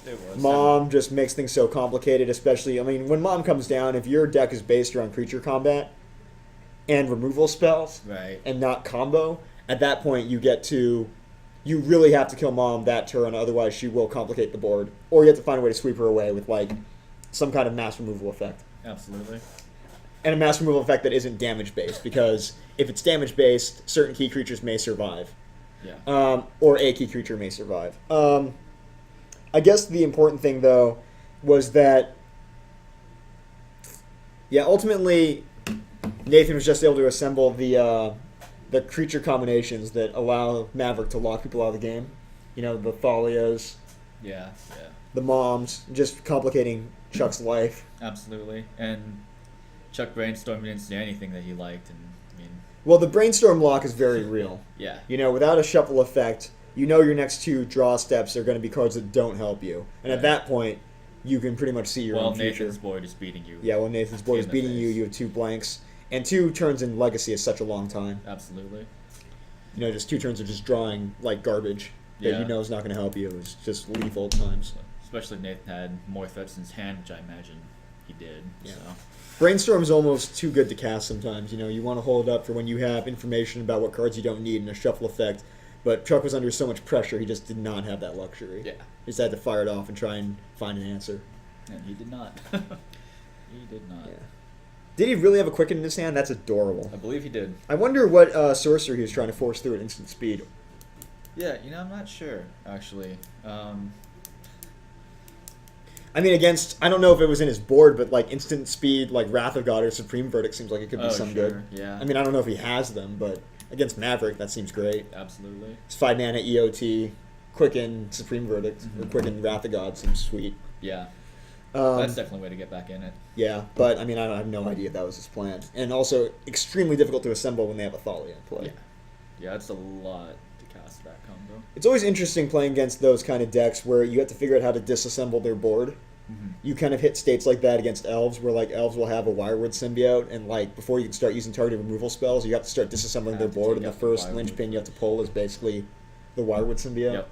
Otherwise, you can't. So, actually and by get interesting, anything I mean ridiculously frustrating. But we kind of saw what Maverick does there. Just creates. It's like here is a pile of good creatures. Every one of these is a must kill. Definitely. Yeah. I am not sure how long till the next match. I believe Phil is out there hunting one down right now, so hopefully sooner rather than later. Since that was a pretty quick game, hopefully we can get another match on camera for you guys pretty quickly. So we might have a second game, like a bonus game this round. But yeah, as soon as Phil gets back, we'll know. At most, about Otherwise, 30 minutes. yeah. But hopefully not that long. But yeah, I mean, I can't imagine like that was a real quick 2 games. Yeah. So hopefully we'll get a bonus game on the camera real quick for you guys, so you're not just stuck here listening to me jaw. We could always go out there and just play Burn versus Bug Delver. We don't have our decks on us. Oh, yeah. Yeah, because we were like, I definitely don't want to play. I want to commentate. Well, here I am. I'm commentating away. So we need to find out if Card Market here has midnight pre-release, basically, because I Yeah, think we yeah. want to play in that if they do. Yep. Any of you guys doing midnight pre-release? Or any pre-release this weekend? Yeah, I'm looking forward to it. Mental Magic. That's an interesting game.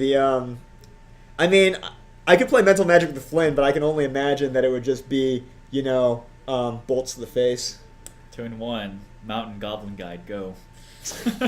Swing for 2. Oh, yeah, swing for 2. You missed your attack. It's too late. Ah, damn it. All right. So, what do we got? Do you have Anything? anything? Let me make an overlay for you. We've got Overlay. Yeah. How nice. We've got Dredge versus Bug Delver. Oh, that's an interesting matchup. Yeah. It's almost entirely dependent on Cameron's sideboard. I'm not sure what sort of tools Cameron has to fight against it. I mean, yeah, there's always like a pile of awkward decks. I imagine his Pile of sideboard awkward probably cards. looks something like Surgical Extraction, Grafdigger's Cage, maybe Nihil Spellbomb. Yeah, now Spellbomb would be a nice one. Yeah. I definitely expect Grafdigger's Cage in some number. Yeah. Grafdigger's Cage just seems to be all over. No, I'm good. Good. Why is this not Good question. Yeah, go. connected? You should probably just, if you want to go, you just go the other way. Yeah. Oh, Yeah, God. it's kind of messy. Thanks, Pete. What's wrong with your keyboard, Mark? Oh, God. Yeah, I mean, Bug Delver is kind of nice because, you have access to Deathrite Shaman, which is pretty Yeah. quick. Yeah. But, realistically, they can generate quite a bit Did it of just a, break or something? Oh, yeah, that totally just broke. Oh, perfect. Uh-oh. Lovely. All right. Well, do we need... What letter was it? Oh. It's Oh, good, a vowel. yeah, nothing we'll use over and over again. I used it twice in that one sentence. Click. I mean, yeah. There you go. You can. Oh, I know how to do it. Yeah. Here, click. Edit scene. All right. This Just reminds put me it of on yeah. This reminds me of like the movie Clerks. That have the sign up. I Yeah. assure you we're open. I assure you, assure this you is this legacy. is Yeah. Again, sorry for the confusion. Here we go. This should help make things a little Yeah. clearer. All right. So is this game 3? This is game think 2. game two. Yeah. All right. Who So got there in the first round? I believe Kevin did. Kevin did. Okay. Yeah. Yeah, I mean, having Death. I mean, really, the only net between you and Death when you're Bug Delver against Dredge is Deathrite Shaman game 1. Yeah, you don't really have too many other tools to fight against what they're presenting you. No, I mean, basically, after that, the next level of interaction with them is abrupt decaying your own thing to exile their bridges. Yeah, and at that point, are you really winning? Cam, oh my God, Yeah. the O's. Hey, Kevin doesn't have one in his name though. Thank God. Thanks, Kevin Kingsley. I appreciate your lack of O's. The O on our keyboard has broken. We are working with it. Pretty soon, you and I are gonna start falling apart, Phil. Yeah, I don't know how much longer we'll last. I'll like break my fingers trying to type something. Yeah, we're doing what we can. That is a spell I did not cast today at all. Did you have a Quicken in your hand? I thought it was a misdirection at first. No, it was a Quicken. It was a Quicken? It's so that I can untap Humble Defector at instant speed with a Ponder or a Probe. Oh, I got you. Yeah. Yeah. I thought like maybe against Maverick, I was saying earlier that like something like Quicken into Wrath of God would be sweet against them. But I It didn't would know. be. I would never have the mana for it. I was gonna say it's awfully rough when they have Yeah. a Thalia. The old 7 mana spell in Legacy. Yeah. All right, so looks like we got our players looking at their opening 7. I'll try this. Oh, good. Someone who actually knows Yeah. Magic.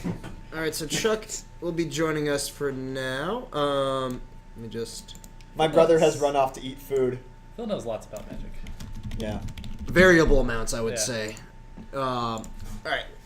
I do happen to know Dredge very well, Dredge is great. despite never playing it. Dredge is the first legacy deck I built. I played no tournaments with it. All right. So I built the deck, and then Dark Ascension came out, and Faithless Looting got printed, and I was like, crap, I don't own Lion's Eye Diamonds. So you're playing the Manaless variant. I didn't even build that. I built like the normal Dredge version before Lion's Eye Diamond was played in it because I see. you had no reason to play the card before Faithless Looting. Gotcha. That doesn't do anything. Exactly, yeah. And then they printed it, and you definitely needed to switch to that version. And I was like, man, this is gonna take forever. And then I slowly started to get them, and then I just That built is Storm instead. once I like started moving in that I know there's a direction. penchant for Dredge players who want to play Storm, Exactly. like Mr. Kevin Kids. Yeah, like Kings. All right, so Kevin sees exactly what every Dredge player wants to see in their opening hand: 2 Narcomoebas. oh, perfect. Gorgeous. He might mull that. I would be surprised if he kept his hand. Yeah. Kevin A is an aggressive mulliganer, and B Dredge mulligans phenomenally. He's got a Faithless Looting and a Cephalid Coliseum. Cephalid Coliseum and a Dredger. Yeah, he might. Which one? actually- What's his- It's what's the his worst. Dredge It is now? the worst one. It is it Thug. the Thug? Yes. Yeah. Cameron is gonna mulligan. I think Kevin's hand's okay. Yeah. It's like it's very unexciting. Like having both Narcomoebas in his hand is not great. Thug He's- is good for this hand because he has the Narcomoebas. yeah. I mean, if Yeah. he can manage to put the Thug in play and then just He has 2 lands. yeah an underrated aspect of Golgari Thug. A thing that people don't realize is that it has text besides Dredge 4. Okay, explain this to me. Enlighten me, Well, gentlemen. It's a 1/1 for 2. Okay. It's a human warrior. Yeah. Oh, look at And that alternate art. that was the No. Jace versus Grass card. We don't play that here, huh? When it dies, you put a creature card from your graveyard on top of your library. Yeah. Oh. Which sucks if it's the only creature card in your graveyard. Yes. I did that to Kevin a couple times, but ooh. The old turn 1 cage. All right. All right, now we're on the draw cards until we can get rid of that cage plan. Kevin is likely going to be on the cast mic features this turn, or just look for Nature's Claim or Yeah. whatever his answer to this is going to be. Yeah, typically it would be Nature's Claim from a Dredge deck, right? It's Nature Claim. Yeah, so it looks like Kevin just drew Stinkweed in for turn, so he could just start dredging, but you're not really dredging into much. But he is going to just not play a land here. He's going to just pass and discard Stinkweed in. It only has non-basics, so this double wasteland. Oh my goodness. It's not. 2 wastelands. Yeah. Well, I mean, fortunately for him, Cameron is not presenting any kind of claw. Nope. So, I don't know what creatures Bug Delver can play with double wasteland. Yep, and Kevin just going to Phyrexian discard Revoker? Yeah. All right, so Kevin going to draw Therapy. He might fire that off. I I don't think it's worth his losing his land. Yeah, Mana losing confluence. Manasaur. Yeah, I think Mana Confluence is going to be pretty important in this game. I think he's just going to... I mean, the Dredge deck typically runs, what, 12 lands? Something like that. 4 City of Brass, 4 Coliseum. Oh, he's going going for for it. Maybe Faithless Oh, no, he's City. going for a Faithless City. All right. Oh, I get it. so he's going to take He one might dredge here. off both those. I don't think he will. I think he's just going to try and hit Nature's Claim just because Yeah. it's really hard for him to interact here. And Kevin's just going to immediately wasteland him. Yeah. And I think he's going to force. Yeah, he is. I like this Force of Will. Yeah. I like you don't have a ton of great targets for it. No. Like these enablers are like the scariest cards That you in the can Dredge reasonably deck. actually target with Force of Will. Yeah, like in general, I expect Dredge against Forcible decks tend to board out Breakthrough. Coliseum comes to play untapped, right? It does. All right. So he has 2 Coliseums now. That's not so bad. Start casting Narcobulas. Well, I think it'll get wastelanded pretty quickly. There's the Nature's Ooh, Claim. and here's the downside of losing that Yeah. of losing that Confluence. Draws Nature's Claim, but no green mana. Yeah, but I mean, he has at this point almost infinite time to find it. Yeah. It's true You know, until Cameron's presenting no claw. yeah, Cameron drew Island, which is good in the sense that it's blue mana, but bad in the sense that it doesn't cast Tarmogoyf nor Dark Confidant. Yeah, that like I said, I think the mana bases in Delver decks just cannot. I don't think they can accommodate basic lands. They're just so greedy. They want to do things like Yeah. play like Ponder turn 1, Himyu turn 2. Yeah, stuff like that. Although Although Cameron is playing the Stifle variant. true, So- yeah, less reliant on that. So Kevin just gonna discard a hand size again, just pitching this bridge from below. Kevin, excuse me. Cameron looks like he has Delver of Secrets, which is a pretty excellent card here. Yeah, it's great. Have It attacks for damage. What Yeah. more can you ask for? Attacking is great, yeah. So someone filling me in on the Dredge mana base, I had forgotten. Yeah, Gemstone Mine was the painless one. I think Kevin plays some mixed. I think he plays 5 or 6 City of Brass type lands. He just drew City of Brass this turn, but it's a little scary just firing off that Nature's Claim and getting it dazed. Yeah, it's rough. And I mean, he doesn't have too much interaction besides that. I think he's playing this Coliseum as bait for the Yeah, he wasteland. wants to just bait out that wasteland activation. And that's what's going to happen. Yeah. Cameron's just not going to waste any time, get it out of there. Snap it off. Trying to flip his Delver. And flipping it with a pretty excellent card there. Probably Yeah. the second best card he could flip it with. Ponder being, I think, the best. Yeah. Well, he's going to go ahead and cast his Brainstorm now. See. Snap it off. So Cameron's seeing... I see an Abrupt Decay. I saw Polluted Delta. That's Pretty good. He hits a second colored source and a shuffle effect. And I think there's a Maelstrom Pulse he put back. And I'm not sure what other card. And he drew the third Wasteland. And a second Days. Days is just going to be a beating this Yeah. game no matter Yeah. what. With Especially in conjunction with the third Wasteland. Yeah, it's gonna be brutal. And it's interesting because Kevin's sort of gonna have to play like he's in the clear now. Like it's hard to play around. Like I don't think he has the time facing a flip Delver Yeah. to play around the third Wasteland or Yeah. play around like too many dazes after a certain extent. No, I agree with you. At a certain point, it's similar to like what we saw with Peter just like jamming show and tells in the game. You just have to play like your opponent doesn't have it because it's Yeah. the only way you can win. Exactly. I mean, Cameron has Mulligan, and but the fact that he hasn't cast any spells it's got to indicate something, right? It's got to be Right. a red flag. Yeah. And just a handful of action. Right. So he's gonna fetch an Underground Yeah. Sea. And Kevin's at 16. And now that he has the mana sources, his hand is Yeah. more or less unlocked.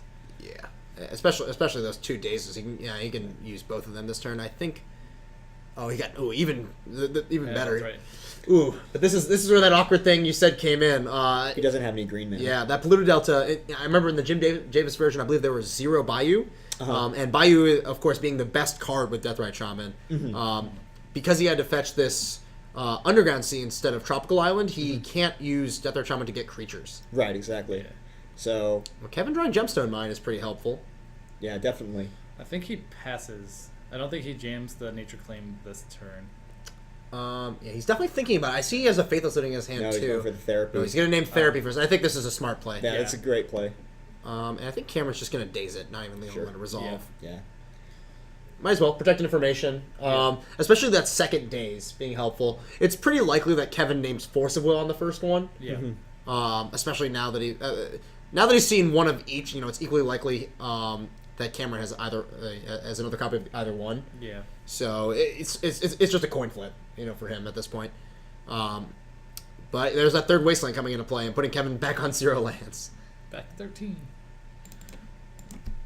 Kevin Does he have another Cabal Therapy? I'm not sure. I don't think. No, he does not. So the best draw for him right now is another Cabal Therapy. Yes, for sure. Yeah. Yeah. Therapy would be ideal. That was nuts. Golgari Trait Grave Troll is not ideal. Yeah. This is not the dredge you wanted to see. This is dredge, man. This is how things go. This is post-board dredge. Yeah. Well, I mean, Post-board I think Dredge is he's rough. I think he's not pleased with the fact that we're watching Dredge, the Fair Edition. Yeah. I mean, this is what's going to happen. Sometimes your opponent's just going to have The cage turn one turn cage. Yeah. Rough. Looks like Kevin's going to go for a Nature's Yeah. Claim in response to a Death Right activation, and Cameron's got the days Yeah. So Kevin's going down 10. from this activation. I think he's eating the Faithless Looting. Yeah. Yeah. So Kevin needs to just rip awesome this next turn. I'm not even sure he has a good draw here because this is a 2-turn clock. This is going to be lethal next turn in the air from the 2 Death Right activations and the Delver. So he's going to go to 7 here from the attack. He might just play his Coliseum and play his Narcomoeba. Yeah, that's Oh, ooh. Firestorm. As you know, as I said, let's pull up Firestorm. What a card! What a delight. That saves him a shit ton of time. Yes, it does. Firestorm.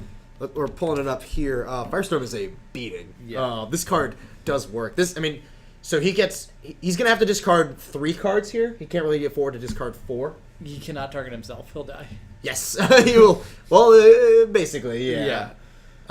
Actually, no. He will be exactly dead after the Death Right activation. So here we're gonna see an activation. So I think he has to go for it now. So this is going to put Kevin to 5 and then to 4 from the City of Brass, and he's going to discard. It has to be the Narcomoebas. Yeah, Narcomoeba, Grave Troll. Just do the 2. Oh, okay. He didn't. Alright. He didn't discard 3 cards. No, he Or just 2. discarded 2. Okay. Yeah, he just discarded the Grave Troll and then Narcomoeba. So Kevin's still in a rough spot. I mean, actually, this makes sense because he wants to have cards in his hand to discard to try because he's still just digging for Nature's Claim here. Exactly. He might be playing and cast this Narcomoeba this next turn. It does take 2 damage to do that, though, since both of these lands are going to deal damage to him when he casts them. Everything he's going to do is going to Yeah. I mean, he's definitely in rough shape. All right, so Cameron just going to ponder here, see if he could find probably a Force of Will, I'd imagine, just to protect this cage further. Yeah, he found finds surgical Ooh. extraction. and Death Right. So it's funny that he found Surgical right now because he last turn his Death Right activated targeting the claim. Yeah. But if he had left the claim, knowing that Surgical was in his deck, if he Surgical's Nature's Claim, Kevin's likely just dead. Right. Yeah, it's a good Kevin's point. just dead anyway if he just targets the bridge from below. Losing all the bridges is a gigantic beating. Yeah. You might be correct there. But he's going to take the Death Right. And Death Right just Yeah. going to be mostly lethal in 2 turns. Yeah. And Cameron has, I think, enough life to cast surgical extraction for the Phyrexian. Yeah, If he I wants to don't think resolve he's it. worried. Drew a Cabal Therapy for the turn. So Kevin is pretty dead. yeah, so Kevin going to take 1 here from making some sort of colored mana. Looks like he's going to cast Faithless Looting, and he's still just digging for a Nature's Claim here and bricking colored, there, yeah. just finding 2 lands. Yep. This is the downside of playing, all these City of Brasses in your deck. Like that's why Gemstone Mine is so good. Yeah. Like you rarely are going to need more than 3 mana out of it, and the fact that it doesn't deal you any damage is super relevant against these Delver decks that are really pressuring. Oh yeah, the life bridges total. totally should have been exiled after the Firestorm. Oh, yeah. Ooh, yes, good It's mostly irrelevant. catch. Yeah, I will. If at some point a zombie is going to get made, Yeah. we should probably let them know. Or we can just let them know now, Yeah. just to maintain proper game state. Looks like there's a therapy, and I believe he's named Force of Will here. Yep. And Kevin's seeing basically how dead he is. Yep. Yeah, just more threats. Yeah, that is a good catch. Because that's definitely true. Bridge from below, one of Cameron's creatures went to his graveyard. 2 actually. Yeah. Yeah. The bridges should be exiled. Yep. But I think Cameron's just gonna pass and just try and kill him on his upkeep. I mean, he could cast one of his creatures. I don't even think it matters. Yeah. Kevin has to draw, Yeah. he has to draw Nature's Claim to do anything, and even then, he's still dead on board. Yeah, I mean, if you activate Death Threat Charm on his upkeep, you basically double Stone Ring Kevin at that point. Yeah. Yeah. I mean, So let's see what Cameron decides to do here. I think he's just deciding which creature he's gonna put into play between the Goyf and the Dark Confidant. Again, I don't think it's particularly relevant. no. I'm gonna go fix our board too. Sure. Yeah, it's bothering Chuck's His judge senses are tingling. It is important. Yeah, it's super important. Hey, so you know how you're dead? You're actually even more dead. Yeah, here's my good friend Tarmogoyf. And there we go. Kevin fixing it, just getting that bridge out of there. Yep. Agreed. Bridge is a much better card when the exile trigger doesn't exist. But it Yeah. does. It's there. It's there for a reason. I played a zombie deck for a while that played a 1 of bridge to entomb for. Interesting. That's pretty handsome. Because like with a goblin bombardment and a gravecrawler, you basically get to go infinite. Wow. That's pretty awesome. sweet. Yeah. All right, so yeah, as Ned said, this bridge from this activation of Deathrite before Kevin gets a draw is basically going to kill him. He can only use the gemstone mine for mana, or else he dies. Yeah. So it looks like he's gonna just scoop him Scoop up. Turn 1 Grafdigger's Cage. Pretty good against Dredge. This is, Yeah. I mean, this is what you gotta deal with when you're playing Dredge. Like Yeah. you're an excellent game 1 deck. You're like one of the best game 1 decks in the format. But people, if they're playing sideboard cards against you, they tend to be very powerful. And Grafdigger's Cage is an extremely popular one. Yeah, it definitely is. I mean, it's one of my graveyard hate cards of choice, mainly because the Elves matchup is also very hard for Bug Delver. Yeah. And being able to lock out their Green Sun Zeniths and Natural Orders Yes. is a big deal. Yeah, that's so cer- having something that hits 2 of your top matchups is definitely good. Yeah, that's why Grafdigger's Cage is such an impressive card. Just like being widely applicable in quite a few matchups. Like you don't have to like there are other cards you can choose between. Nile Spellbomb, Tormod's Crypt, but when you have a card that's as powerful as Cage that is good in as many matchups as it is, then it's very smart to include it in your sideboard. Elves, Storm, Dredge, Reanimator. Reanimator, Jeskai Ascendancy. Sure, yeah, it's good against all of these decks. Every Very good. Snapcaster deck ever. It actually has side implications against Maverick as well for the Green Sun Yeah, Zeniths. yeah, Nick Fitz. yeah. Any deck that has Green Sun Zenith, feel free to cage them. Although I will say, you often see Maverick. side out their Green Sun Zeniths. Yeah. Because mostly is the reason behind that I tend to see is that they have, they might have like one Gaddock main and then a couple more on the sideboard or something like that. And it is unwise to have multiple Gaddock and Green Sun Zeniths in your deck at the same time. I mean, you could leave like a couple or something, but Yeah. drawing them when you have Gaddock out is definitely frustrating. I like to see them swap out a Gaddock, a Green Sun Zenith for like a Genesis Hydra. A Genesis Hydra. That's oh wow. Little expensive. I mean, for 3 you can hit anything in your deck. That's true. For X's 3? Yeah. That's true.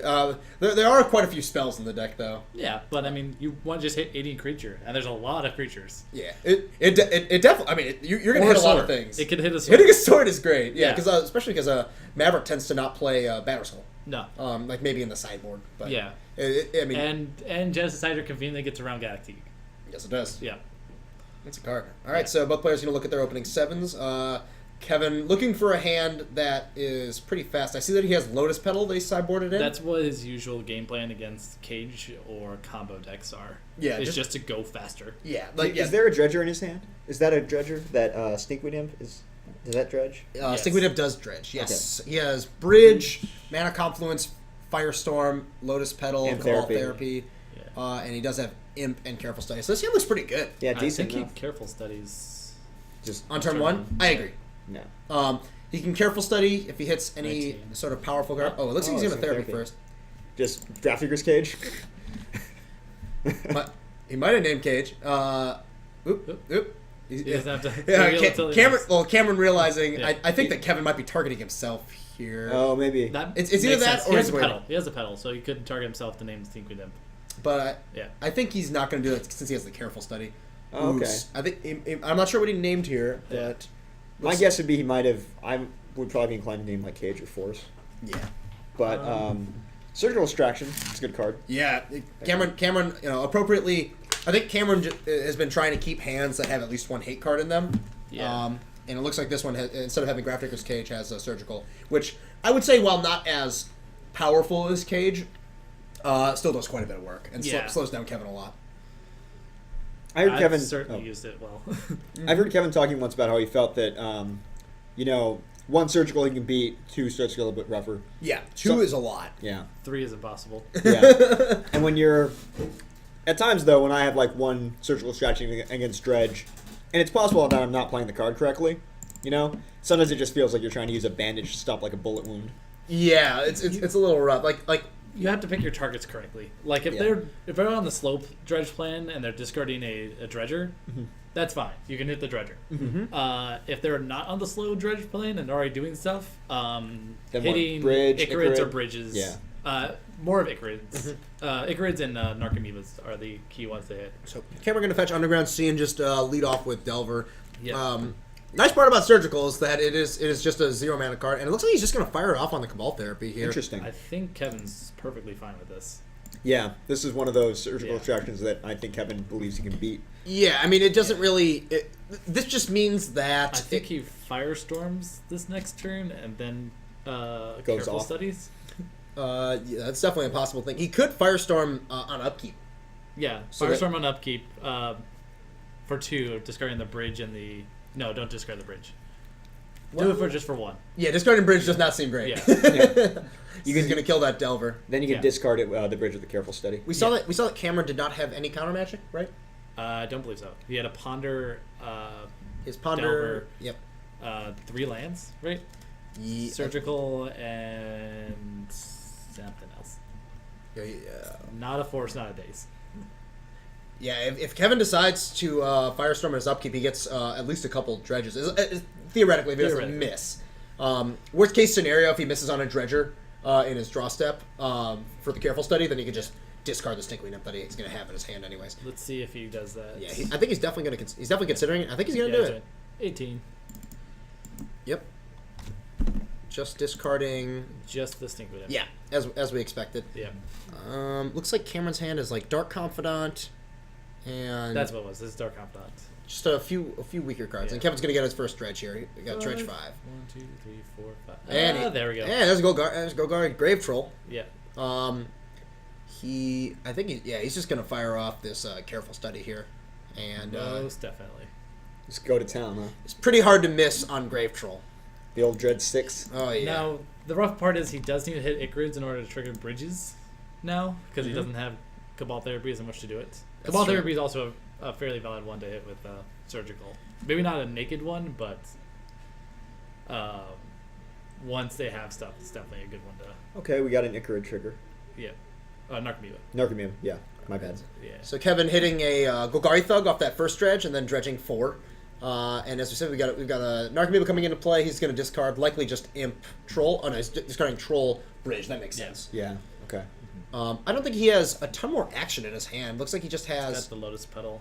Yeah, he's got Petal, the Imp, and the Thug. Yeah. And he's just gonna pass. Yeah, the extracted Cabal Therapy actually being pretty relevant here since it's harder to sacrifice those Narcomoebas. Yeah, you As can't Chuck just was you saying. can't just instantly get value. Yeah. Like these Narcomoebas are effectively just blocking to die. Yeah. Yeah. Actually, I don't see anything on Cameron's side yet. Maybe Kevin's with a beatdown, you know? Yeah, just getting in there with the 1/1s. That's 17 possible. turn clock, Think about Cameron. I've beaten people down with, what's his name? Fate Stitcher before. Yeah, I mean it happens. Yeah. Show them who you are. Yeah. Nathan Borgo, yeah, the reason he did not discard the bridge, so Firestorm is an additional cost. Yeah. So he would discard the bridge. So by the time the Firestorm resolves, bridge would already be in his graveyard. So since the Delver dies, the bridge would trigger and exile immediately. So Kevin wisely waiting instead to discard it to the careful study. Actually, Chuck, this might be a good time for me to ask you because I've always been curious about this. Uh-huh. When Narcomoeba has that an ability, I mean not Narcomoeba, I'm sorry, Icarid, where on your upkeep you can exile another black creature to put it back Yeah. in play, right? Is that a trigger that I can respond to a Deathrite Shaman by eating their Icarid in response? Yeah.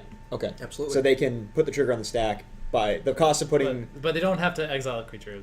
Exiling a creature is a Cost. choice on resolution. Yeah. Okay, so it's a choice of resolution. Yeah. So they can go to activate it and I can eat it in response, but I will not derive any additional value from it. No, basically. Okay. you're not going to 2-for-1 it. Okay, because essentially the reason why is because I've always wondered about that, but because I wasn't sure, I've always just basically eaten Icarids on my own turn. You can also stifle that trigger.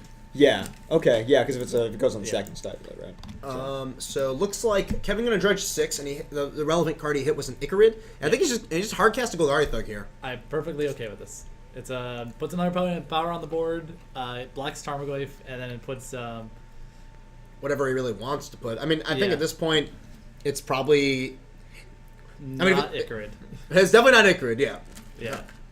Yeah, it looks like Cameron's just going to play a Bob. This is a tough position to be in from the Delver deck. Yeah. Like, just facing down Dredge, sort of going along uninhibited. I think he shouldn't dredge this turn. Kevin disagrees, apparently. Yeah. He's going to Dredge 6. I think he's just trying to hit more Narcomoebas and Icarids at this point. I think he doesn't want to hit any more bridges. Because he's going to swing, and odds are Cameron blocks. Right.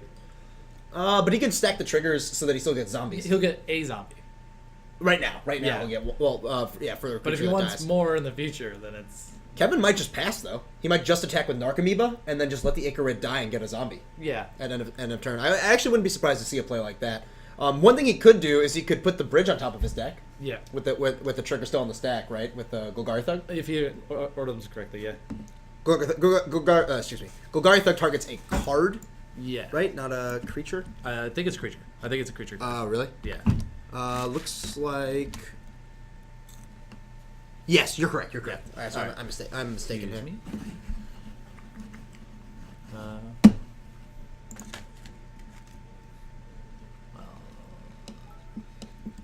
Did you get the login information? yes, I did. So go to this That one? and click on this and log out. So I think we finally got the message from Mark, so we're trying to resolve the titling issue right now. We can finally log in. That is incredibly tilting. Gorgeous. We don't have to mention that. No, we don't have to mention that at all. Jackpot. Yeah. Perfect. Nothing Hey, happened there. Everything's awesome. If you guys refresh, you don't have to do this. But we fixed the overlay. We Yeah. finally did it. We're very skilled. And we absolutely needed the information. All right, so looks like did Kevin make the play we assumed he would? He just passed. Yes. Yeah, he has his zombie token, which is also masquerading as a rules card from Magic the Gathering. That's not a rules card, sir. That is an advertisement. Even Yeah. worse. Shameless. He usually has the zombies. Yeah, usually has zombies. I would hope so. Kevin Yeah. plays his deck a lot. Yep. I think he's also missing his dice today as well. Okay, so he just forgot his stuff. But yeah. All right, so gonna judge the imp. Doesn't nothing too relevant except for a black creature to exile for a second bridge. Icarid. Oh, there's a second bridge there. Oh, that's Right pretty there. excellent. Oh wow. Yeah. So I think he's gonna make the same play and just keep slowly getting more zombies Yeah. every turn.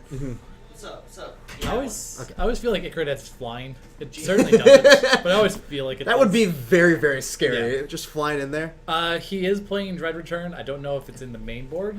Yeah, he definitely plays. I think Yeah. 2 or 3 copies made. Sometimes he plays the Flamekin Zelic version. Sometimes he just plays the I'm gonna get like Iona or something. I think Watch the he. game. I think he almost always. I know he has a pretty high disdain for Flamekin Zealot. Yeah. And I think a lot of Dredge players do at times just because it does sort of feel like a win more card, right? Like more often than not, you're just like making a giant idiot. And here's that play. So Yeah. that play that Ned talked about, where with the Icarid trigger on the stack, Cameron's just going to abrupt decay his own his own Dark Confidant, Yeah. and it's going to exile both the bridges from Kevin's graveyard. Gonna And Dark reveal- Confidant's kind of an I think this awkward creature to have in this matchup. Yeah. Yeah, your life total tends to be under pressure. Yeah. I think this just means that Kevin's going to crash in a little more aggressively with his Icarids. Yeah, definitely.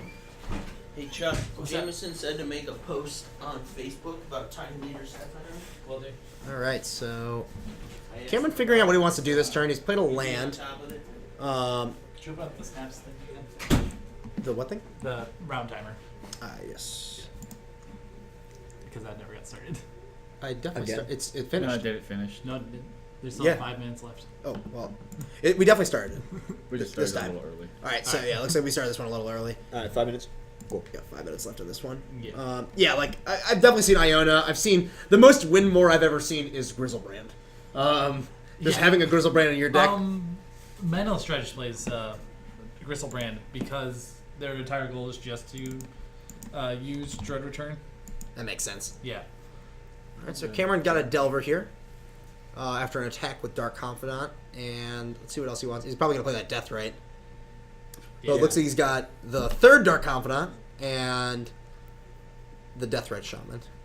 Not sure what his last card is, but it appears to be not a great one. I think it might just be a land. All right, so Kevin gonna get back Icarid, exiling a Putrid Imp, best card to exile. At this point, I think that second Bob is probably just a thing that blocks Icarus this turn. Yeah, I think so. No, doesn't want to take infinite damage on. There's a Narcomoeba and another That's two Icarus. records. That's But no bridge. good. Still no bridge. Kevin probably just gonna jam with all of the creatures that can attack this turn. You might hold back the Golgari Thug. No, I think he's fine with dredging with attacking the Golgari Thug. Yeah, so getting in there with Icarid, Zombie, and looks like he's gonna hold back his Narcomoeba, or no, he's just gonna sending get in in the there. team. He wants to race. He has plenty of dredgers in the graveyard, so I think he's fine with letting the Thug get killed. Yeah, I mean, yeah. Now that the bridges have been exiled, I guess like the aggression is basically unlocked on Kevin's side. He's not Yeah. on the just chill and build infinite zombies plan. Yeah, you can't really be as slow in the face of that. So it looks like the Dark Confidant is gonna do as you said, just gonna hop in front of Icarid. It is a thing that trades with Icarus. Yes. Greatness at any cost. Oh, they're trying to decide. Yeah, and there it goes. Let's pull up Icarid right. Oh god, it has an O in it. Rid. This card's great. Yeah. I remember when that card came out. All right, so got three damage going through. Yeah, looks like it. Just the Narcomoeba and the zombie. It's got the scariest art ever. It's terrifying. It's an RK Post classic right there. Yeah. Camera's at 8. Camera's at 8. Yeah. Oh, from the reveal. Yeah, What did he reveal? Ponder. Pretty good reveal. I mean, hopefully help him find I mean, if he finds a cage here, he's very much in this game. Yeah. Like he knows that Kevin's hand is basically all thug, all trolls and stinkweed imps. And he certainly doesn't have any mana. He's pretty all in on just beating down with these multiple Icarids right now. It looks like he has 3 in his graveyard right now. Yeah. Yeah. So yeah, if he can So find a Cameron's cage, Dead next turn. 5. What's 5 mana? A kicked Marsh Casualties. Wow, I did not expect that. So -2/-2 to all of his team. Let's pull up Marsh Casualties. Well, all of Kevin's team. Yeah. It's expensive because it's one-sided. Yeah. Yeah, Marsh Casualties when you know when you're not satisfied with Golgari Charm, Yeah. you want to kill all their guys. This is what we got for you. Well, I mean, this looks really to be like the Jim Davis list, and Yeah. like Jim Davis list played like 2 Marsh Casualties. I think. yeah, but it plays 3 Bobs and like a True Nemesis. Yep. So it makes a lot of, like Golgari Charm becomes pretty risky at that point. Yeah, you just end up wrathing your like the entire board. Yeah. And you really want to keep your guys around to beat down. I Exactly. remember he used it to great effect specifically against elves. Yeah, that was actually a really beautiful sequence that got him there because he was under a lot of pressure on that board. Yeah. And he was really trying to build up that 5 mana. It's not easy in a If Delver Kevin deck. hits 2 bridges here, he's in super good shape. But looks like he just bricked Just completely. a- It just just hit Narcomoeba. Yeah, he's really struggling to find those last 2 bridges. They must be in the last like 18 or so cards. They're the 2 cards in the bottom of his deck. Yeah, and he doesn't really have any choice. These Icarids aren't blocking. Yeah. No. Got to get in there. This is a pretty tight race, and Cameron, yeah, he's gonna trade. Go to 7. Yeah, any additional That Marsh damage there is- Casualties was better than we thought because That- as it is, the Narcomoebas beat the That Icarid should be dead. yeah. Hopefully they will catch The that. Narcomoebas beat the Death Ride in a race. Yes, yeah, Narcomoeba's pretty strong there. So Cameron gonna cast Ponder here. Oh yeah, they remembered the Icarid. There we go. Still just looking for a cave and some way to interact. I am not certain he resolved the Thug's die trigger, although I believe it is a May. No, I don't think it is a May actually. I think you need to do it. Pull up Thug. Take a look. Pull this up like the 3rd time. The 3rd time, yeah. We just want you to type more O's. It's killing me. It's actually killing me. Yeah, it's not a May. Did he resolve that Golgari Thug trigger? Probably. Okay. All right, we're not sure, but I think we're past the point of rewinding as far as that goes. The Icarid was already taken care of by the time I got there. Yes, perfect. Yeah. Oh, he did resolve through Narcomoeba, Mm-hmm. according to our. Okay. chat. Oh, perfect. Yeah. Yes. So Cameron got a Delver here. I think the last card in his hand is a Maelstrom Pulse. Also known as another blocker. Yep, just another blocker. Yeah. But he's slowly eating away these Icarids, Yeah. which is keeping him in this game. Very much so. Yeah, and he still has a 3rd Icarid, going to exile Stinkweed Imp, and Kevin deciding Kevin has 8 cards left in his library. 8 cards, and among those 8 cards are the last 2 bridges. And he's just gonna draw. Yeah, I just drew Narcomoeba. Number 4. Not ideal. No. I think Cameron is clinging into this game, and he might be able to pull it out. Yeah, the life game being very relevant. I think this Deathray Shaman has it. Just being able to deal with all these Icarids is super important. Icarid, Yeah. always one of the most important cards post board against blue decks because they try and be a bit more fair with the dredge deck, so to Yeah. speak. All right, Kevin going to beat in for 4 here, Oh, they're probably on turns now. and there's a block. So that's probably turn 0. I don't know if Cameron's going to be able to. I think Cameron's going to Yep. win this game if it keeps going. So Cameron is turn 1. There's no way Cameron wins in turn. No, he's not going to be able to win in Yeah. the next 3 turns. These two are undefeated, right? Yes. They're Through the both- first round, yes. Yeah. Which means if these guys draw, then Ooh, Goyf is an excellent draw here, and then And a there's second Death Right, and he his mana mistapped, incorrectly. but he wants nice guy Kevin letting him undo it, and he's going to be able to still eat that Icarid. Mm-hmm. for Kevin drawing, how big's that Goyf? and he's just going to concede. All right. I mean, he's just dead. I Okay. think to the 2 attacks. Shit. That means I need to. I'm probably gonna play Kevin Yep. without surgical extractions. Not a good week to. You're a brave man, Chuck. Once more into the breach, my friend. Yeah. Yeah, I've seen. As far as sideboard cards, I know that Kevin has played. I've seen decays at certain points. Looks like we're gonna see what he brought in. I think it looked like from what we saw from what he dredged that game, it was almost Nature's all Claims. Nature's Chain of Claims. Vapor. Chain of Vapor. Yeah, I think he brought in the Chain of Vapor just as a hedge against maybe surgical. And yeah, as we saw, he brought in those Lotus Petals. Looks like he brought out all of his Dread Returns. Probably. It makes sense against Deathray Shaman. I Yeah. don't think he runs any main board. Interesting. Yeah. I feel like he does. I feel like because they tend to board out Dread Return and Breakthrough are the big ones. I didn't see any of the other stock cards out of there. Oh, LEDs. I guess he boarded those out. It looks like to be Yeah. focusing less on being explosive. It'd just be faster. We're only 3 rounds today, right? Yeah. Let's see. Because pre-release is tomorrow. It's Kingsley versus Kyle. Okay, Cameron and Nathan are the 2 undefeateds. Cameron and Nathan, and then what else is there? Who's Chuck against Zini. Chuck against Zinni and Dominic against what? He has the bye, actually. Peter dropped. Out of an 8-man? All right, so Yikes. let's get a real quick poll. Our matchups are Maverick versus Bug Delver. Yeah, Maverick versus Bug Delver. Jeskai Ascendancy combo versus Esper Esper Stoneblade. Stoneblade. And I think Dredge.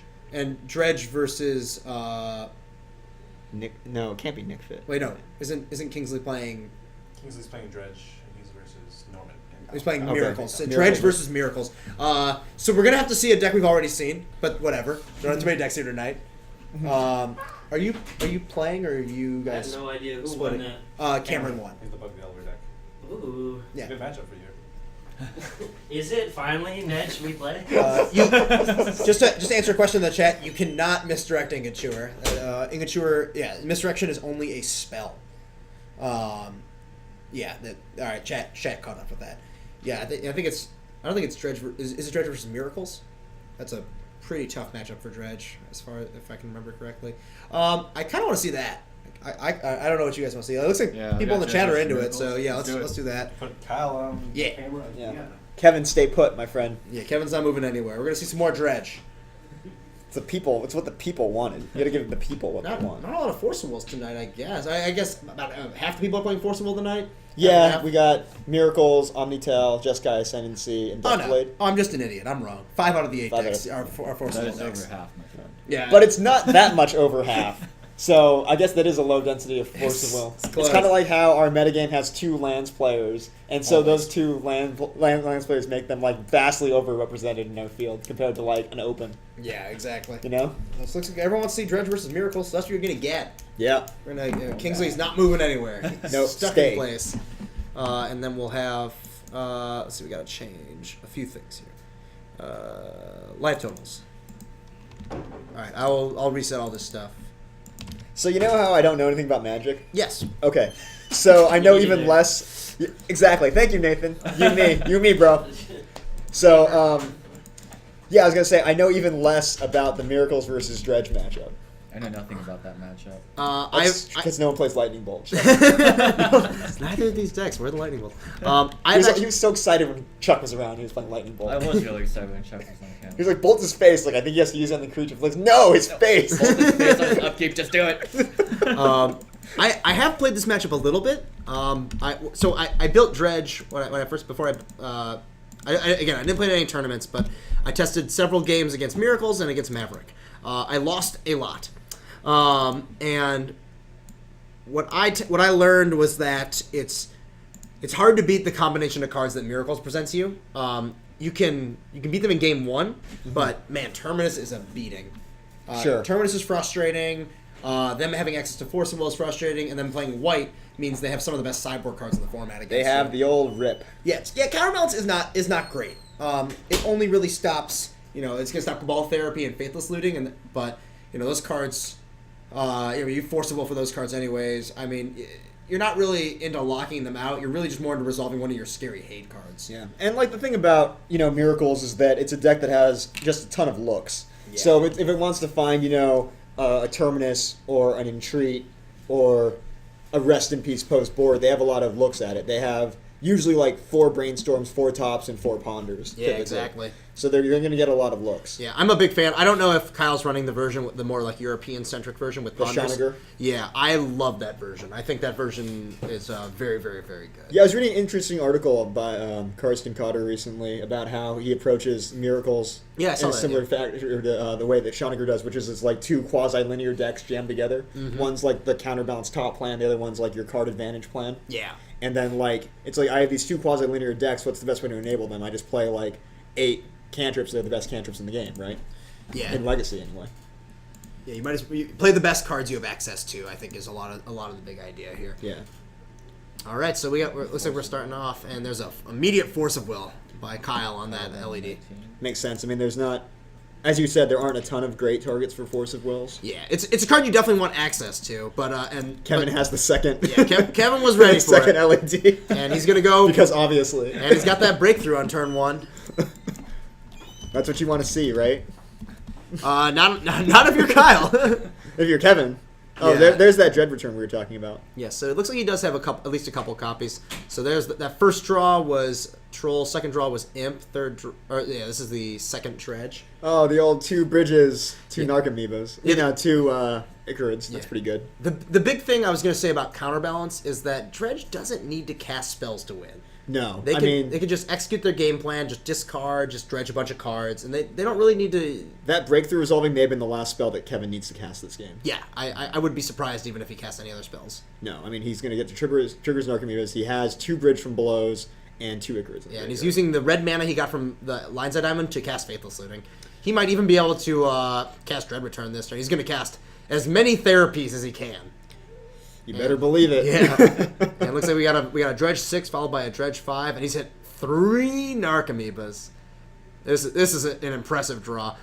Now, as I said, I thought the matchup would be tough for Dredge, but Game 1, Dredge is almost universally favored, with the exception of maybe Faster Combo. I was going to say, the only deck I can think of that... Yeah, Faster Combo and the Tezzeret Helm deck.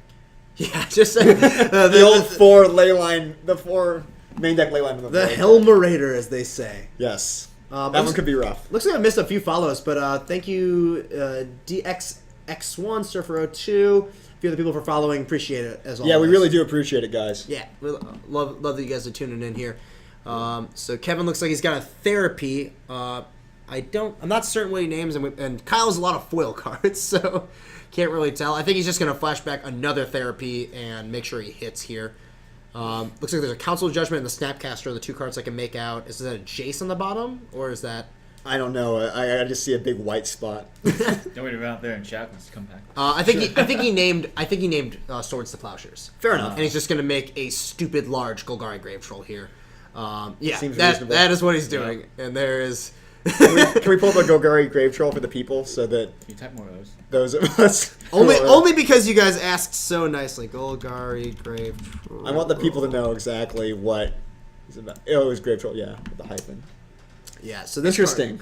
So, fun fact. So Kyle drawing... Did he draw Swords of Plowshares? He did. Or I think I think he might have had the Swords to Plowshares, but it doesn't really matter. Yep. No, it's kind of just the. All right. Kevin's gonna go ahead and gain 12 life. Is that how big it was? I thought I saw 2 6s on there. Fun fact, when you dread return your Golgari Grave Troll, it counts itself. So a little extra value. Looks like he's attacking with 1, 2, 3, 4, 5, 6, 7, 8 zombies. So that's going to be 16 damage. Going to put Kyle down to a measly 2 and really needing to top deck show me that. a Terminus. Where's that Terminus? We need a miracle. And Oh, clever, aren't you? puts it in his hand, and we're going to game 2, I'd imagine. I'm Yeah, pretty it's a certain. brainstorm. I mean, I guess he could brainstorm off the blue mana on Kevin's turn to Yes. try and get one more look. If the top card is, That is Terminus? exactly his out. Yep. yeah, So we'll see. Yeah, he's going to pass. yep, And then stop him on his upkeep and cast Brainstorm. And miracle. Top card. Not a miracle. We're going to game 2. All right. I tried, Kyle. I tried to believe in you really hard.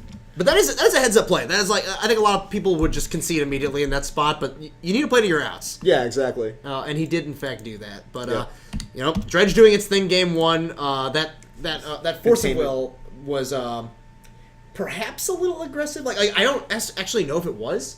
Like countering LED is pretty good because it's both it's an explosive amount of mana to go along with your to make Faithless Looting stupid, and it also is a discard. Yeah, it just pitches their entire hand into the graveyard. I mean, it's like Dredge's explosive is pretty fast when you discard like 2 off Faithless. I mean, not Faithless, your Careful Study. Yeah. What happens when you discard your whole freaking hand? It's you just go That you is go what really happens. hard. And I mean, it looked bad just because Kevin had the second LED basically. Yeah, But if he exactly. doesn't, like that's a different game, Absolutely. Like that game could just be over on the spot. Yeah. If So- like maybe Kevin just doesn't have a discard outlet, and that just that ends the game right there. It also it definitely looks bad when Kevin immediately casts Breakthrough and then Breakthroughs. And Yeah, everything. and has the second LED and all that. But I mean, I don't think that it's just one of those situations where you played correctly and you didn't get paid out for it. Yeah. But it happens in these games. Yeah, I it's think- like the same as like poker. You can play poker correctly and still lose. Exactly. But this is where things get tough, as we saw in the games before against Cameron, against that Buck Delver deck. The sideboard cards exist, and they're very good. I think I saw a Containment Priest coming in. Oh, yeah. It's kind of nutty against Icarid. No, it's very good. Yeah, and Kyle, as we said before, Counterbalance is just a weak card here, and he's just going to board it out. Looks like he's boarding out as Dig for well. time, Counterspell. I think he's thinking about those last two. He's definitely boarding out the Counterbalance and the Council's Judgment. Sure. Council's Judgment is just a bad Swords to Plowshares in this matchup, and Yeah. in general, you really don't want to be 1-for-1ing that much. No. Like the Council's Judgment especially being bad for just not killing Icarid. Yeah, I was gonna say the primo target in their deck is Swordsing Icarid, and the Yeah. fact that you cannot ever hit an Icarid with the Council's Judgment. Yeah. I mean, I'm incorrect. If he had one of Chuck's Quickens, he could. Yes, if he borrowed a Quicken, it's perfect. But yeah, the fact that he's able to doesn't really get any of the relevant cards, I think makes it an easy sideboard out. Sure. But yeah, Containment Priest is an absolute beating. I'll pull up Containment Priest even though it has an O in it. You're a good man, Phil. Yeah, I'm doing my best for the here. people. You're doing it for the people, man. But yeah, Containment Priest, new card out of Commander, and as it goes with the Commander decks, they just print one or two stupid cards that I shouldn't say stupid. One or two very powerful legacy relevant cards. Last time it was True Name Nemesis and Flusterstorm. Mm-hmm. This time it's really just Containment Priest, I think. Yeah. But Containment Priest, an absolute beating against any graveyard-centric deck, any show and tell deck, Yeah. any sneak and show deck, and very good against elves as well. Yeah, definitely. I mean, it closes down Natural Order and Green Sun Zenith, the same as Cage would. And it actually stops you from playing the card Dryad Arbor. Oh yeah, you can't ever play Dryad Arbor. Yeah, fun because fact. when you play it from your hand, you're not technically casting it. Oh yeah, Right? it is very awkward. Yeah.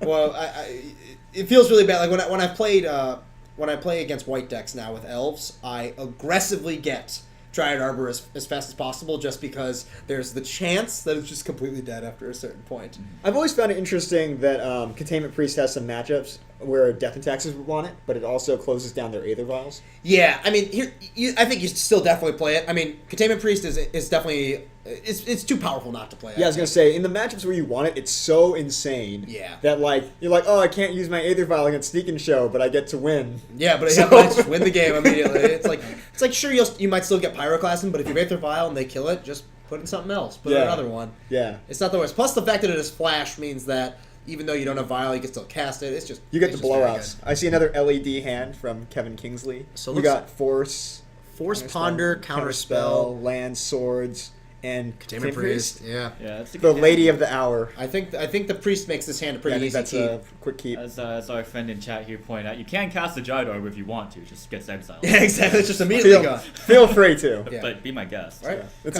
a free country. Kyle leading with Tundra, and he was thinking about casting the Ponder. I think he wants that blue. He wants to keep Counterspell, and he wants Ponder for the blue card Yeah. with Force. Well, he does. Oh yeah, keeping Ponder for blue card. That makes Yeah. sense. In case Kevin has. I mean, it might work out for him because Kevin has LED, So and I don't know if he has another. Kevin's thinking about it. I don't know if he has other mana. I think Kevin's just gonna draw discard, upkeep or untap, draw, and then go to discard and dredge next turn. Makes sense. Draw, discard, dredge, as they say. But Kyle just gonna The manaless edition. Kyle gonna play a Tundra that he draws for the turn, and he's looking at that pulls that Containment Priest to the front. Kevin just gonna dredge. Not gonna mess around with anything. Yeah, there's going to be any Icar. Oh, there's Emiria, your favorite one. Yeah. Iona. Iona. Iona pretty good against burn, but also pretty good against miracles. It's not the end all be all, but turning off white is pretty excellent. So do you force this Lion's Eye Diamond? Looks like Kyle decides no, and I think that's correct in this situation without the land. Fair enough. So Kevin gonna make red and then attempt this Faithless Looting. I think you force a will this Faithless Looting. I don't think there's any reason to let him have it. Yeah. I mean, if he gets Narcomoeba Triggers, he can always cast Containment Priest in response. Yeah. It looks like Kyle disagrees. Kyle's just going to let it resolve and just wait for something a little more relevant. So Sure. Kevin going to get a dredge 6, and then I think another dredge 6? No, just a dredge 5 off of an imp. Yeah. And looks like he's kept in at least some number of breakthroughs. Uh-huh. No Narcomoebas, and I don't think he's hit any. He's got at least one Icarid there, I see. Yeah. I guess maybe Kyle's going to go for the blowout when he tries to put in the Icarus. Yeah, that's definitely possible. I think I would have just flashed it in anyways with Kevin on 0 cards, though. He's going to cast Ponder first, though. Okay. So looking at the top 3, we see Top, Plains, and Swords to Plowshares. What do you think about this? I think that's top is always tempting when you're Miracles deck, and I think I would keep it just for the top. I agree. Often the best card in the deck. Yeah. It's the card that makes things come together. And I think at this point, Kyle's got to decide if he wants to just deploy this Containment Priest right away. I mean, now that he's got the top off of that, I think things are a bit better. And he's definitely going to do it now. Yeah. Just avoid this Icarid doing anything. Yeah, he goes to put Icarid in play, exiling Golgari Grave Thug, and he just flashes in Containment Priest. Does he have to resolve the trigger? That's interesting. I thought he'd. It depends on the timing, right? Let's see. At the beginning of your upkeep, if Icarus is in your graveyard, you may remove a black creature card in your graveyard of Icarus from the game. If you do, return it. Huh. So I feel like you don't have to resolve it. I'm not. I will say I'm not quite certain how the rules work here, but I imagine the way it works is that Icarid's trigger goes in the stack, and if Kyle goes Containment Priest in response, Kevin can go. I'm not going to resolve the trigger since it is a May.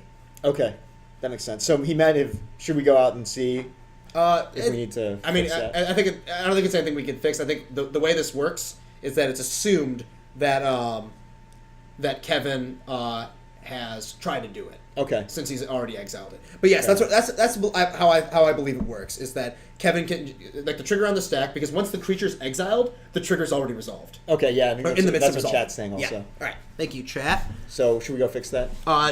No, there's nothing wrong. There's nothing wrong. It's Kevin basically decided to resolve the trigger. I think, is how it would be ruled. Okay, that's fair. So it looks like I think we missed a fetch. And one attack. So Kevin just drawing Gemstone Mine, but now he's under the gun. Now he's just got to find an answer to this, or he's just dead. Containment Priest going in. Yeah, and Kyle with double Force of Will and Counterspell in his hand, it's going to be pretty rough. Although that's a way to do things without casting a spell.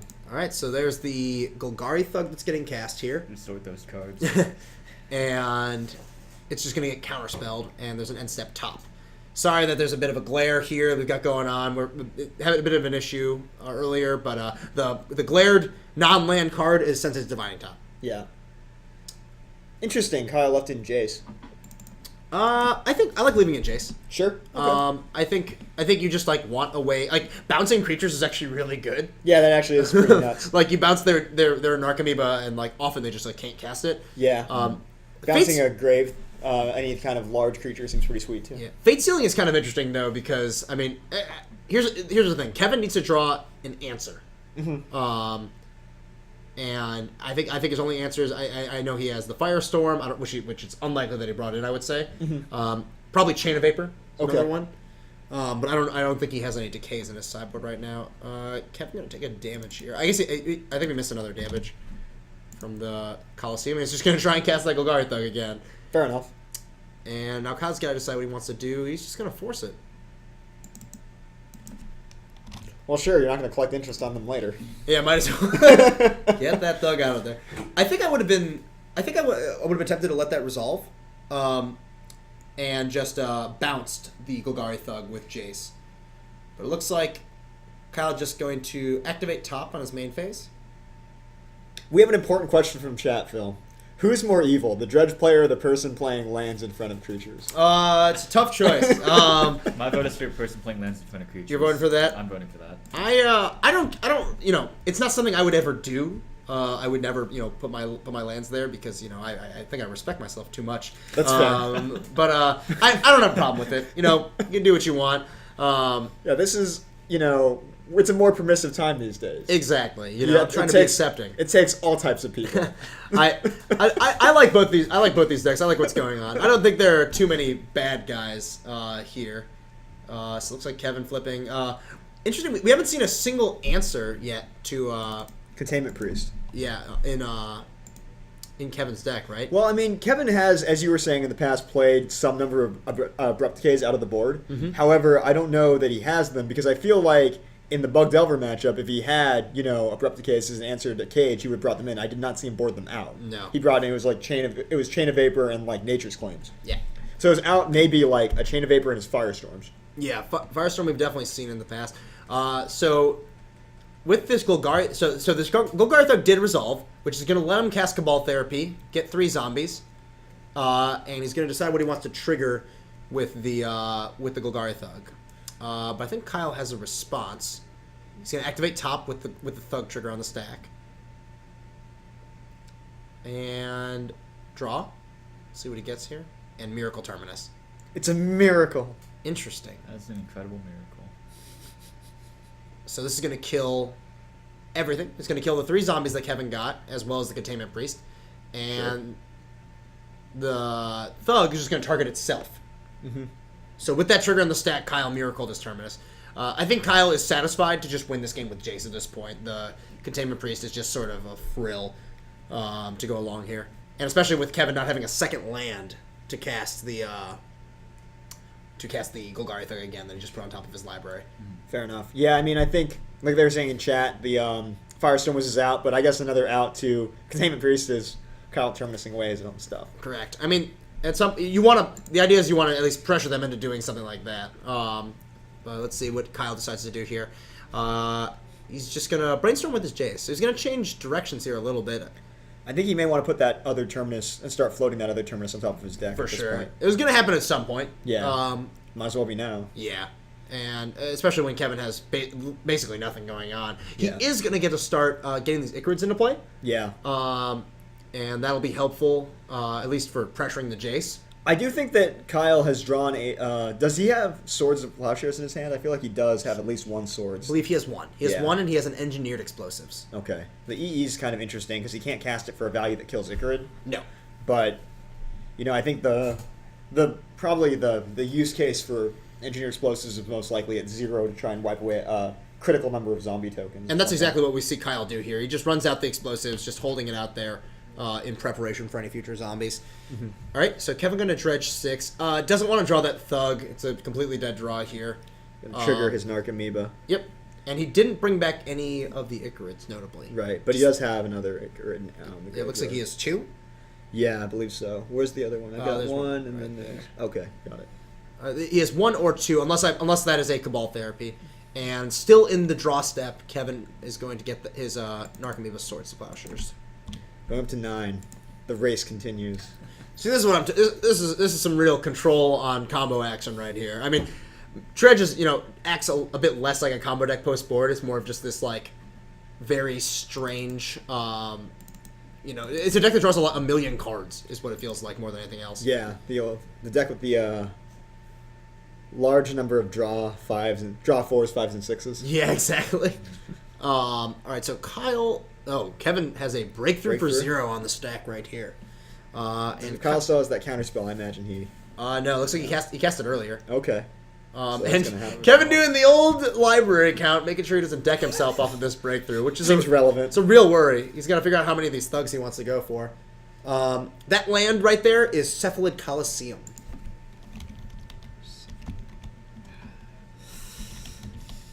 There we go.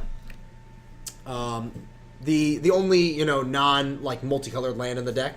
It's the one that just lets you. It's a land that comes with a gigantic Faithless Looting attached to it. Yeah. A 3-card looting. And it's nice that it can't be counterspelled. I mean, you can stifle that, but you can't, Yeah, Right. the fact that Counterspell it. and that's very relevant. So Kevin right now trying to decide how many more he wants to draw. He has dredged twice with Golgari Grave Troll, and he's getting in dangerously close to decking. I think he's just going to draw the next 2 cards. Yep. So there's draw 2.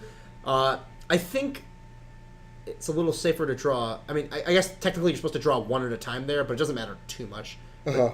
So he does hit Narcomoeba, which lets him cast this Cabal Therapy on Kyle's 1 card.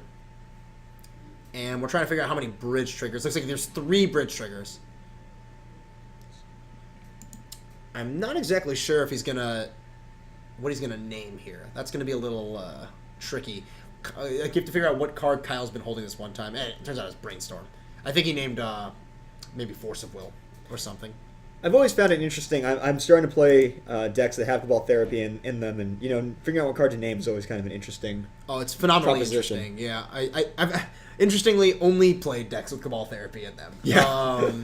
And You play. I guess you could side in Therapy and Elves. Oh, right? I've always Therapy and Thoughtseize are the premier discard options in that deck from the sideboard, and I've always played them in Storm. But it's very difficult. It's really tough knowing what to name at the right time. And I think, man, this is rough position for Kevin to deal with right here. I mean, like, he could have named. The problem is that he can't Therapy, the cards that are beating him in play.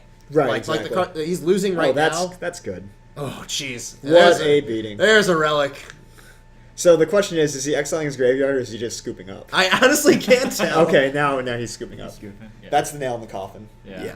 That's a bit much. That was actually the lid and the nail. It was a game. It was a game until the relic happened. Yeah. That's relic. It turns out one of the better cards Kyle has in his sideboard. I mean, usually see stuff like Rest in Peace, but relic doing a similar thing. Which is better though, Therapy or Thoughtseize? In the decks that you play, Therapy. Therapy. I tend to play so in Elves in particular. I actually think that Thoughtseize is the card that's more important because the reason you want to mix is because against combo decks when you're playing Elves, you need to take more than a couple cards because the matchups tend to be pretty bad. Right. Those are the only matchups where you really need Therapy. You need stuff like the Mirror, Sneak and Show, Reanimator, Storm. And the reason you have Thoughtseize is the main reason Thoughtseize is there is so that you don't miss on Therapy. Missing on Therapy is incredibly hard to come back from because you're already down so many percentage points, and if you just throw away an entire card, it's really hard to come back. But Thoughtseize is the more versatile card, I boarded in Thoughtseize against Delver decks sometimes if I feel like they're playing in a way that they're overloading on permission, or I've brought it in. I always bring it in against Miracles just to disrupt their you sort of become a mid-range deck versus their control deck in that kind of matchup. Right. Nathan Borgo, that is a phenomenal article. That's a Caleb Durward article. Yeah, I've read that one. It's excellent. Yeah, anyone who's interested in playing with Therapy should definitely read that. highly article. recommended. Yeah, it's really really good. He had got 3 engineered tokens. explosives away. Yeah, the explosives took care of those tokens. Yeah, his explosives on 0, and Kyle cracked it to get rid of the tokens. And he was also floating a Terminus, I believe. Yeah, Terminus. he was floating that Terminus Terminus on top. forever, pretty much. As I said, that's the problem with Therapy. You can't Therapy the Terminus on top of their deck. Yeah, in this exactly. sort of matchup. Therapy will clear the way so you can resolve one of your spells, but you're still sort of left to whatever else they could draw or hide. Yeah, actually on Monday I was being kind of a scumbag and giving my brother the tournament report on like what matchups he might see, and I was like, you might play Phil. Phil is sometimes on Storm. He was like, I was like, yeah, it used to be Storm was a pretty horrible match for you if you're on Burn, but Eidolon the Great Revel makes it more palatable. However, the best possible place for Eidolon to be is on top of your deck before you draw it on turn 2. It's the worst. It's the absolute worst feeling in the world. Because you sit there, you name Therapy, you always blind name Eidolon against yeah, Burn. exactly. Because I mean, like, you don't care about any of their other cards. Nope. If you see turn 1 Mountain Goblin Guide, you go Therapy Eidolon of the Great Revel. Yep. Yeah. It's not hard. Like, you just do it. I'm just like, The dream like then you. is the top deck. You just rip that Eidolon, throw it down there. Oh, yeah.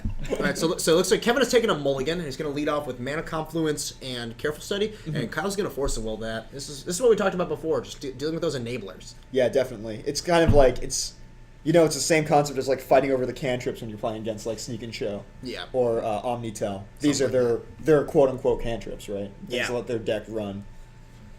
So Kevin going to play... Cabal a Therapy. Interesting. Did he draw that? Because it's interesting that he led with that over Careful Study, if that's the case. Yeah, I think he must have ripped it, right? Otherwise, it don't make much sense. So it looks like he's gonna... I'm not sure what he named here, but I believe he bricked. We see a couple Swords to Plowshares, a Snapcaster Mage, Some glare. a Scalding Tarn is the bottom card, and I'm not sure what the card between Tarn and Snapcaster is. I'm probably wrong about this being not a Dredge player, but I think I would have named Rest in Peace there. Rest in Peace is a fair... Or Containment. I think, Containment Priest, I think now you that I've seen it. Yeah, you generally name the cards that you've seen. Yeah. But I think with this breakthrough, it's definitely possible he named Force of Will. Yeah, okay, that makes sense. Yeah. I'm not that familiar with Dredge, and I would not... At this point, if I picked up Kevin's deck, I guarantee you I just 0-4 with it automatically. It's a tough deck to play optimally, like Yeah. really, really tough. I would pick up a number of losses through just misplays and probably a lot of game losses for just playing the deck incorrectly and like screwing up triggers and messing up the game state. And then just like, all right, Ned, that's enough. I know it's a local, we want to give you a break, but come on, man. So it looks like the card we didn't see was a dual land. I think it's a volcanic island. Yeah, I believe it's a Volk. So now we get to see the power of Cephalid Coliseum coming into play here. So Kevin going to target himself with Coliseum and then get a bunch of dredges. So, does he have a second dredger? Oh, there's a Thug. There's a Thug there. Yeah, And there's one Narcomoeba trigger. So Kevin keeping the hand with double Narcomoeba, it's a risk you take. So he's only has a couple left in his deck to hit. So there's the second draw as Thug, and then he missed on dredgers there.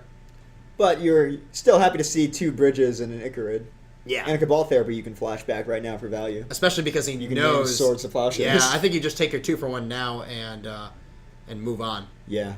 So it looks like, what What is he happened dredging here? for?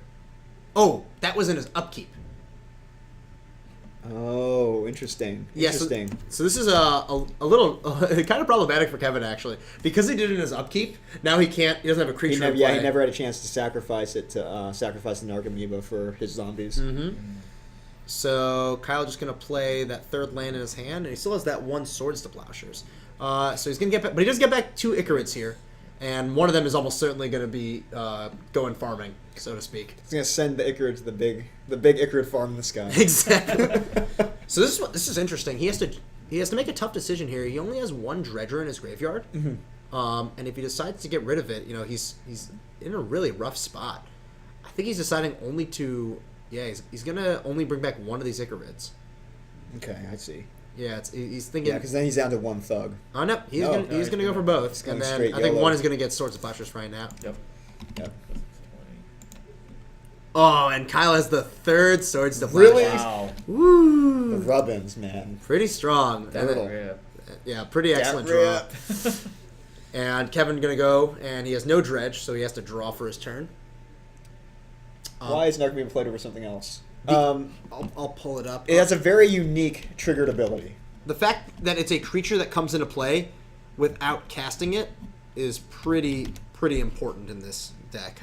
Yeah. Like the fact that when you dredge and you flip it over, the fact that it just comes into play immediately, it works well with Cabal Therapy, it works well with Dread Return. It's sort of the perfect non-dredge creature. For the Yeah, deck. exactly. Like, it just has such a unique triggered ability, and there's nothing else really like it in the game. Yeah, and we've seen the synergy at least a little bit before with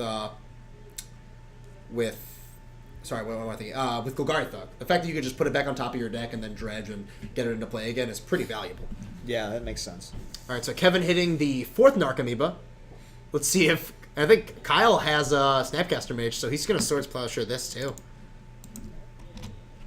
Yeah, he's Really? gonna. Yeah, so he's drawn. He drew and played top. I think his last card is Swords. Sorry, is a Snapcaster. Oh, okay. So still in Kevin's draw step. He's gonna fetch with the Scalding Tarn, getting probably like Island or something, and then Snapcaster Swords away this Narcomoeba. Yeah, the very clever thing that Kyle is doing is he's never giving Kevin a chance to have the priority to legally cast his Cabal Therapy. Yeah, and the reason that's important is that it stops Kevin from getting all the zombie tokens. Exactly. Yeah, I think he has at least two. He has 2 bridges, 3 bridges, in fact, in the yard right now. And the cool thing is, if Kyle's ever able to kill his Snapcaster Mage, yeah, then it'll just it'll nuke all the bridges. yeah, It's I a don't little- know that he can. I Not don't. miracles. I don't think that he can the way his deck is constructed. Right.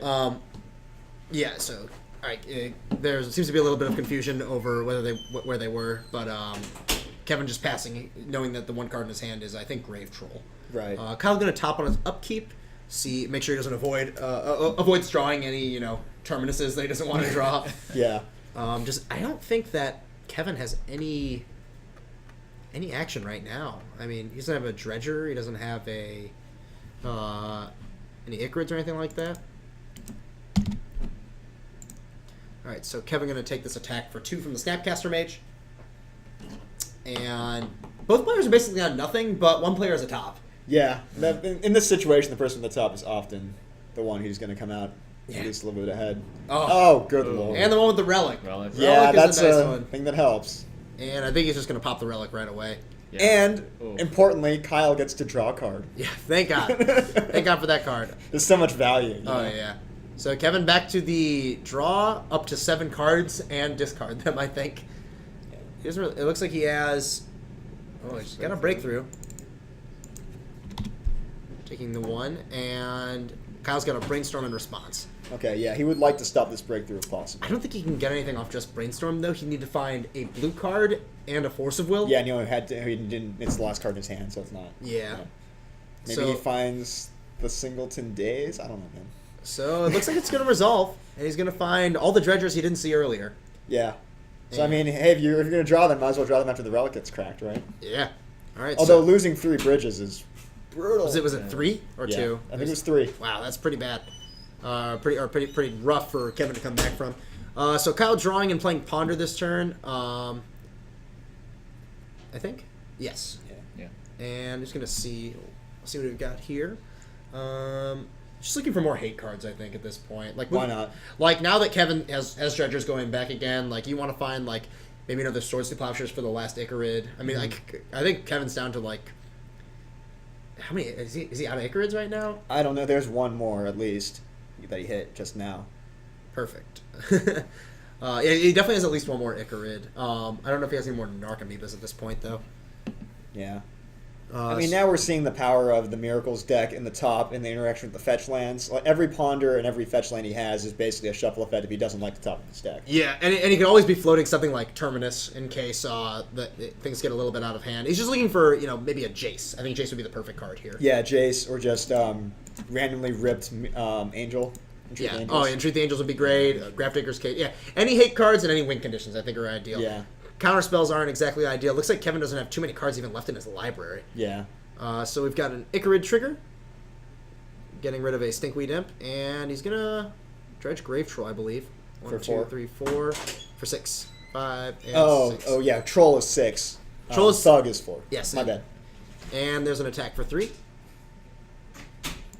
Kyle's just gonna take it, going to 15. It's gonna be hard for Kevin to beat down with just this one troll. I'm sorry, with just this one Icarid. Yeah, especially because who knows how many black creatures that he can exile to it. I mean, he's running low at this point. I think I see like I think it's another Stinkweed Imp in there, and maybe 2. I don't know if there are any thugs as well. Kyle gonna upkeep fetch after looking at his top 3 cards with Sensei's top. Again, in that same spot where he's just looking for something relevant. Yeah, exactly. Just getting a shuffle, fresh look. It's great. Yeah, I mean it's perfect. Again, it's the scary card in this deck. Like people, people often rant. I've heard people rant about a lot about the card counterbalance and stuff like that. But it's really top that ties the room together. Oh yeah, it's the rug from the Big Lebowski. Exactly, so to speak. it's beautiful.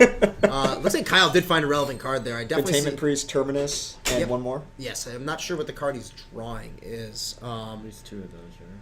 Well, he's gonna draw right now, Entreat and Miracle Entreat, for 2. Dose.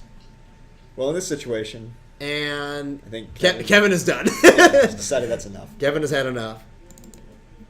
It looks like Kyle taking that one down. Well, it's like you were saying earlier. I mean, we just see turn 1 just complete one-sided blowout from Dredge, followed by turn 2, games 2 and 3 just like hate cards just coming Yeah. into play. Containment Yeah. Priest and Relic of Agendus are huge. Yeah, they're all a big beating. Like you tend to need to draw like 1 or 2 copies of it, but the Swords to Plowshares were huge. Like Yeah. just taking Kevin off any action he had.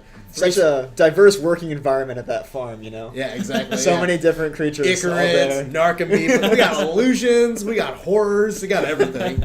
But yeah, the 4. I think he cast 4 Swords to Plowshares that game. Yeah. All in the first 6 turns. Yeah, I mean, the other and 3 and then he snapped. fortunately, he stopped the Cabal Therapy. Yeah. That Cabal Therapy resolves. It's a very perhaps the complexion of the game is different. Yeah, the therapy getting in there would mean that Kevin would have had at least some number of zombies to work with, and actually would have had like some sort of aggression. Yeah, but, the fact that occurred on that he Coliseumed on his upkeep yeah, was it rough. ended I up mean, being it's awkward. it's a little awkward because I understand he wanted the additional dredge from the draw step, Yes. but it ended up like I think it's still correct. I just think it kind of didn't work out in his favor. I don't think that decision actually affects him because either way. So if he makes that same play, or sorry, if he reverses the order of his play and dredges in his draw step, and then main phase activates Coliseum.